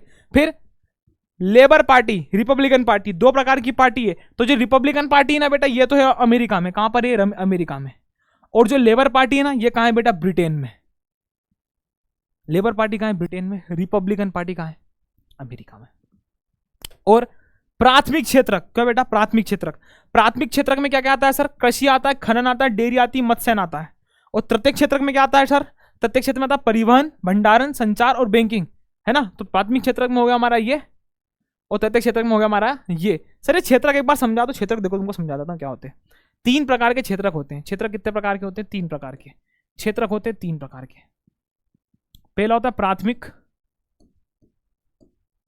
दूसरा होता है द्वितीयक, और तीसरा होता है तृतीयक। प्राइमरी, सेकेंडरी और टर्शियरी सेक्टर। क्षेत्रक मतलब होते हैं सेक्टर। 3 प्रकार के क्षेत्रक होते हैं काय में? अर्थव्यवस्था में। काय में? भारतीय अर्थव्यवस्था में। भारत की अर्थव्यवस्था में ये 3 प्रकार के क्षेत्रक होते हैं। किस में होते हैं सर? भारत की अर्थव्यवस्था में। चलो देखो इससे, भारतीय अर्थव्यवस्था, इकोनॉमी में ये 3 प्रकार के क्षेत्रक पाए जाते हैं। पहला प्राथमिक, दूसरा द्वितीयक, तीसरा तृतीयक। तो प्राथमिक क्षेत्रक में क्या होता है? जैसे मान लो तुमको क्या बनाना है? बिस्कुट। क्या बनाना है बेटा? बिस्कुट। तुम्हें बनाना है बिस्कुट। बिस्कुट सर कौन सा सर? पार्ले जी। कौन सा बेटा? पार्ले जी। ये ऐसी करती वेन आती है ना बिस्कुट, वहां वाला। अगर मान लो तुमको क्या बनाना है? बिस्कुट बनाना है, तो तुमको क्या करना पड़ेगा? सबसे पहले सर बिस्कुट अगर हम बनाना, मान लो हमें गेहूं का बिस्कुट खाना, काय का बिस्कुट खाना? गेहूं का। तो तुम्हें गेहूं का करना पड़ेगा, उगाना पड़ेगा। तो प्राथमिक क्षेत्र में क्या उगता है भैया? गेहूं उगता है। तो प्राथमिक क्षेत्र में गेहूं कहां से आएगा सर? है ना, उत्पादन होगा। क्या होगा इसमें? उत्पादन। तो उत्पादन कहां से करेंगे सर? कृषि, कृषि करेंगे। तो कृषि काय में आ गई? प्राथमिक क्षेत्र में, है ना। इसमें आता है मत्स्य पालन, मछली पालन भी आता है। मछली पालन भी काय में आता है? प्राथमिक क्षेत्र में। अभी तुम देख रहे हो इधर, ये रहा कृषि, खनन, डेयरी। डेयरी भी आएगा सर। डेयरी क्या आएगा इसमें? डेयरी। क्यों सर इसमें डेयरी क्यों आएगा? अगर मैं पूछूं तो सर इसमें डेयरी क्यों आएगा? अरे बेटा डेयरी, दूध, दही, दूध से बनेगा दही, फिर घी बनेगा, मावा बनेगा, ये सब भी डेयरी में बनेगा ना। डेयरी मतलब सर पहले तो दूध आएगा, है ना, दूध से फिर सारी चीज़ बनेगी। तो ये उत्पादन ही तो हो रहा है। दूध से हम अगर घी बनाया तो उत्पादन ही है। दूध से अगर हम मान लो क्या बना रहे हैं, एक तरीके से देखा जाए, अगर हम दूध से घी बना रहे हैं तो वो भी तो क्या है? उत्पादन तो कर रहे हैं हम घी का। और कृषि से क्या कर रहे हैं सर? हम गेहूं लेकर आए, हम बिस्कुट खाने। अब बिस्कुट का एग्जांपल लेके चलते हैं। फिर सर आगे द्वितीय क्षेत्रक। द्वितीय क्षेत्र में क्या होगा सर? अब बिस्कुट ऐसा थोड़ा बन जाएगा। अब मान लो कृषि से हमने गेहूं निकाल दिया। क्या निकाल दिया बेटा? गेहूं। अब गेहूं हमने निकाल दिया कृषि से, तो ऐसे कैसे थोड़ा बन जाएगा सर? क्यों सर? फिर क्या करना पड़ेगा? अरे बेटा इस बिस्कुट को फैक्ट्री में ले जाना पड़ेगा। कहाँ में ले जाना पड़ेगा? फैक्ट्री में। कहाँ ले जाना पड़ेगा? फैक्ट्री में। फैक्ट्री मतलब सर उद्योग में, है ना, उद्योग में लेना पड़ेगा। उद्योग में फैक्ट्री बनेगी। उद्योग मतलब सर फैक्ट्री में गया। अभी ये जो हमारा बिस्कुट गेहूं था, कहाँ गया? उद्योग, फैक्ट्री में गया सर। फैक्ट्री में ये पिसाएगा, है ना, इसका बनेगा आटा। आटे में डालेंगे सर कुछ शक्कर बक्कर डालने के बाद इसमें क्या डालेगा सर? कुछ ना कुछ फ्लेवर जो हमको पार्ले जी में चाहिए। और फ्लेवर डालने के बाद क्या जाएगी? इसकी पेस्टिंग मतलब सर इसमें वो जो बन जाएंगे, उसमें डिजाइन आती है, 6 पैक बने होते प्लास्टिक के। पार्ले जी ऐसा आता है, ये साता पार्ले जी, यहाँ लिखा होता है पार्ले जी। और इसके ऐसे एप्स बने होते हैं, ये एप्स ऐसे एप्स बने होते हैं, ऐसा कुछ। अरे सबने खाया पार्ले जी, यहाँ बनाने की जरूरत नहीं मेरे को। इसके एप्स बने होते हैं। अब सर वहाँ पार्ले जी बन जाएगा, है ना। यहाँ पर पूरा बढ़िया पैकेजिंग वगैरह हो जाएगी, तैयार हो जाएगी। क्या हो जाएगी? तैयार हो जाएगी। तो यहाँ पे क्या होता है? उद्योग में, फैक्ट्री में बनता है, विनिर्माण होता है। क्या होता है? विनिर्माण, है ना, विनिर्माण कह सकते हो, उद्योग में बनता है। फिर सर ये द्वितीय क्षेत्रक से कहाँ जाएगा? तृतीय क्षेत्रक में। अब सर टेम्पो में रख के कहाँ जाएगा? टेम्पो में रखा जाएगा। ये टेम्पो में रखाया, फैक्ट्री से टेम्पो में हमारा पार्ले जी रखा गया। क्या रखा गया? हमारा पार्ले जी। अब ये पार्ले जी टेम्पो में रखा कहाँ गया सर? तृतीय क्षेत्र में। अब तृतीय क्षेत्र में पहुंच गया। तृतीय क्षेत्र को बोलते हैं सेवा क्षेत्र। कौन सा क्षेत्र बोलते हैं बेटा? सेवा क्षेत्रक भी बोला जाता है। तृतीय क्षेत्रक को बोला जाता है सेवा क्षेत्रक। तो सेवा क्षेत्रक में हमारा क्या गया? ये टेम्पो में रखा के क्या चला गया, हमारा पार्ले जी चला गया। अब हमारा पार्ले जी गया, अब इसके बाद मेरे को खाना है, मेरे तक कैसे पहुंचेगा? इस सेवा क्षेत्र में क्या होगा, संचार। संचार संचार मतलब सर इन क्षेत्र वाले भैया ने फैक्ट्री वालों को कॉल लगाया, संचार। अरे भैया वो पार्ले जी की कम से कम मान लो तुम कितने 1000 पैकेट ला के दे दो, तो उन्होंने ऑर्डर कर दिया ऑर्डर। अब ऑर्डर करने के बाद क्या हुआ, उन्होंने ऑर्डर लिया तो क्या करा भैया, क्या करा, परिवहन। क्या करा, परिवहन। इन्होंने परिवहन से क्या करा, एक टेम्पो भेजा। ये टेम्पो देखो, परिवहन दिख रहा है तुमको, ये टेम्पो दिख रहा है। टेम्पो में कहाँ गया, टेम्पो मतलब ट्रक, कुछ भी समझ लो तुम। ये कहाँ गया, परिवहन से पहुंच गया। अब परिवहन हो गया, संचार हो गया, है ना। और भी किन किन चीजों से, देखो परिवहन, संचार हो गया, और क्या बोला है इन्होंने, भंडारण, बैंकिंग सर क्या आएगी, बैंकिंग भी आएगी। हाँ बिल्कुल, क्या आएगा बेटा, बैंकिंग मतलब सर पैसा भी तो देंगे, पैसा दिया, बैंकिंग हुई, या आया। अब यहाँ क्या होता है, सिर्फ सेवा दी, संचार की सेवा, परिवहन की सेवा और बैंकिंग की सेवा। मुद्दे की बात है कि यहाँ जाके मेरा बिस्कुट अब क्या जाएगा, फिर यहाँ से दुकान पे आएगा। इस सेवा, अब सेवा क्या करेंगे, दुकान वाले भी सेवा करने के लिए बैठे ना, भाई बेचने के लिए बैठा है, वो मुझे बैठेगा और मैं पार्ले लेकर खुश दूंगा, चाय में डुबो के खा जाऊंगा। आगे मेरी बात समझ में, तो बस यही है बेटा, और क्या, और कुछ भी नहीं जीवन में। तो ऐसा चल रहा है मेरा सिस्टम। मेरे को तो पार्ले जी मिल गया, मेरे को तो क्या मिल गया, पार्ले जी मिल गया। तुम समझे, प्राथमिक क्षेत्र, द्वितीयक क्षेत्र और तृतीयक क्षेत्र। तो भारतीय अर्थव्यवस्था के 3 क्षेत्रों को बांटा गया है, प्राथमिक, द्वितीयक एंड तृतीयक में। प्राथमिक मतलब प्राइमरी सेक्टर, जिसमें कृषि आता है, भंडार आता है, डेयरी आता है, मत्स्य पालन आता है। द्वितीयक क्षेत्र में मतलब वही भैया जहाँ पे विनिर्माण होता है चीज़ों का, क्या होता है, इंडस्ट्रियल सेक्टर भी बोलते हैं उसको, है ना। औद्योगिक क्षेत्र भी बोला जाता है, क्या बोलता है, औद्योगिक क्षेत्र। इसका दूसरा नाम क्या है, इसका दूसरा नाम है औद्योगिक क्षेत्र भी कहा जाता है इसको, ठीक है, औद्योगिक क्षेत्र कहा जाता है ना। इसको बोला जाता है सेवा क्षेत्र। और सर प्राथमिक क्षेत्र को क्या कहा जाता है, इसको बोला जाता है कृषि क्षेत्र, है ना, कृषि क्षेत्र भी कहा जाता है इसको, एग्रीकल्चर सेक्टर भी कहा जाता है, कृषि क्षेत्र, ठीक है। इसको बोला जाता है औद्योगिक क्षेत्र और इसको बोला जाता है सेवा क्षेत्र। के 3 ही को ध्यान रखना, इसके सेकंड नाम भी चला जाता है, क्योंकि पूछा जाता है कि तृतीयक क्षेत्र को खालिस्तान क्षेत्र भी कहा जाता है, सेवा क्षेत्र। आगे मेरी बात समझ में, इसका काम क्या, संचार, परिवहन, बैंकिंग वगैरह, भंडार रखना, इसका यह काम है। मतलब इसका काम सिर्फ सेवा देने का होता है। ये ना तो यहाँ पे उत्पादन कर रहा है, ना ही यहाँ पर ये विनिर्माण कर रहा है, उद्योग में उद्योगीकरण कर रहा है, कुछ भी नहीं हो रहा है। इसका काम सिर्फ क्या है भैया, सेवा देना है। आपकी सेवा हमारा मेवा। हमारा तो भैया पार्ले जी मिल गया, खत्म हो गई कहानी। कौन था राजा कौन थी रानी, खत्म हो गई यही कहानी। बहुत बहुत धन्यवाद आपको भैया, तहे दिल से बेटा, मेरे पूरे शरीर से आपको धन्यवाद है कि आपने इतनी बड़ी वीडियो देखी। और जो अभी तक यहाँ बना हुआ है उसके बेटा बहुत सारे दिमाग के जो तार है वो खुल गए होंगे, उसको समझ में आया होगा कि हमने क्या गलतियां करी है पिछली एग्जाम में, जो अब हमें नहीं दोहरानी है। आगे मेरी बात समझ में, और अब इस तरीके से पढ़ना है बेटा सेकंड एग्जाम में कि अब पास हो, अब रुकना नहीं है, अब तुम्हें फोड़ के आना भैया एग्जाम में, सीधी सी बात है। क्योंकि सर अगर अब रुक गए तो फिर बेटा फिर वो पापा ने गाय बेच रख रखी, वही चराना, बढ़िया वही काम करना, उसके अलावा कुछ बचेगा नहीं तुम्हारे पास, है ना। तो इस एग्जाम में अब पढ़ लेना, अब नहीं तो कभी नहीं। और बेटा निराश नहीं होना, क्योंकि मैंने बोला निराशा में भी आशा वर्ड छुपा हुआ है। आपकी निराशा में भी आशा, उम्मीद है ना। उम्मीद पे दुनिया कायम है। ये तो तभी भी 10वीं की एग्जाम है यार, तुम इतनी बड़ी बात कर रहे हो, है ना। तो इतना ज्यादा तुम दिमाग मत लगाओ, बहुत इजीली तुम सब कर लोगे, है ना। कर लोगे नहीं कर लोगे, है ना, करोगे नहीं करोगे भैया, बता दो तुम। हाँ तो तुम डरो मत यार, हो जाएगी। तुम हार मान जाते हो, बिना किसी कारण से किसी की जय जयकार नहीं होती, और कोशिश करने वालों की कभी हार नहीं होती। तो वही बात है, तो बिना किसी कारण से कैसे कोई जय जयकार करेगा तुम्हारी। कुछ कारण बनो, ऐसा काम करो, ठीक है। तो कोशिश करो, हार तुम्हारी नहीं होगी भैया। बिल्कुल सारे टीचर तुम्हारे लगे हुए हैं, 10th क्लास के सारे सब्जेक्ट तुम्हारे अपलोड होंगे भैया चैनल पे। इस चैनल पे तुमको बेटा दबा के पढ़ाई करनी है बढ़िया तरीके से। जो चीज मैंने बताई है बुक लेके तुम्हें बैठना है अच्छे से, और 2 नंबर के क्वेश्चन को भी खत्म करना है। जो तुम्हें वीक चैप्टर लग रहा है, जो ऐसा लगता है कि सर हम पिछले एग्जाम में नहीं कर पाए, हमारा 100% नहीं दे पाए, तो उसमें इस एग्जाम में तुम्हें 100% देके आना है, एकदम फोड़ के आना है। और मेरे को बेटा पूरा भरोसा है तुम लोगों पे, इस बार तुम फोड़ दोगे, निकाल दोगे आराम से, ठीक है बच्चों। तो मिलते हैं आगे कभी, अगर कुदरत ने चाहा, अगर दुनिया ने चाहा तो हम फिर मिलेंगे मेरे दोस्तों, फिर मिलेंगे मेरे लाडलों। तो ठीक है, यहां तक हमारा सफर था भैया। इस वीडियो में आपको बहुत पूरी तरीके से सब चीज पढ़ा दी गई है मेरे द्वारा, सारे एमसीक्यूज पढ़ा दिए जितने भी पूरे साल में आए हैं, पीवाईक्यूज वगैरह मैंने आपको थ्योरी पढ़ाई है। और ये प्यार भरा थैंक यू आप लोगों के लिए, और best of luck for the exam बेटा, एकदम फोड़ के आ जाना और मजे कर देना। तब तक के लिए हम बेटा मिलते हैं अगली क्लास में फिर है, ठीक है, मिलेंगे कभी ना कभी तो, बट तुम फेल नहीं होना बेटा, सभी पास हो जाना, बढ़िया से मेहनत करो, ठीक है भैया। Bye bye, tata, take care, Jai Hind and जय भारत। तो भैया मिलते हैं, बाय बाय।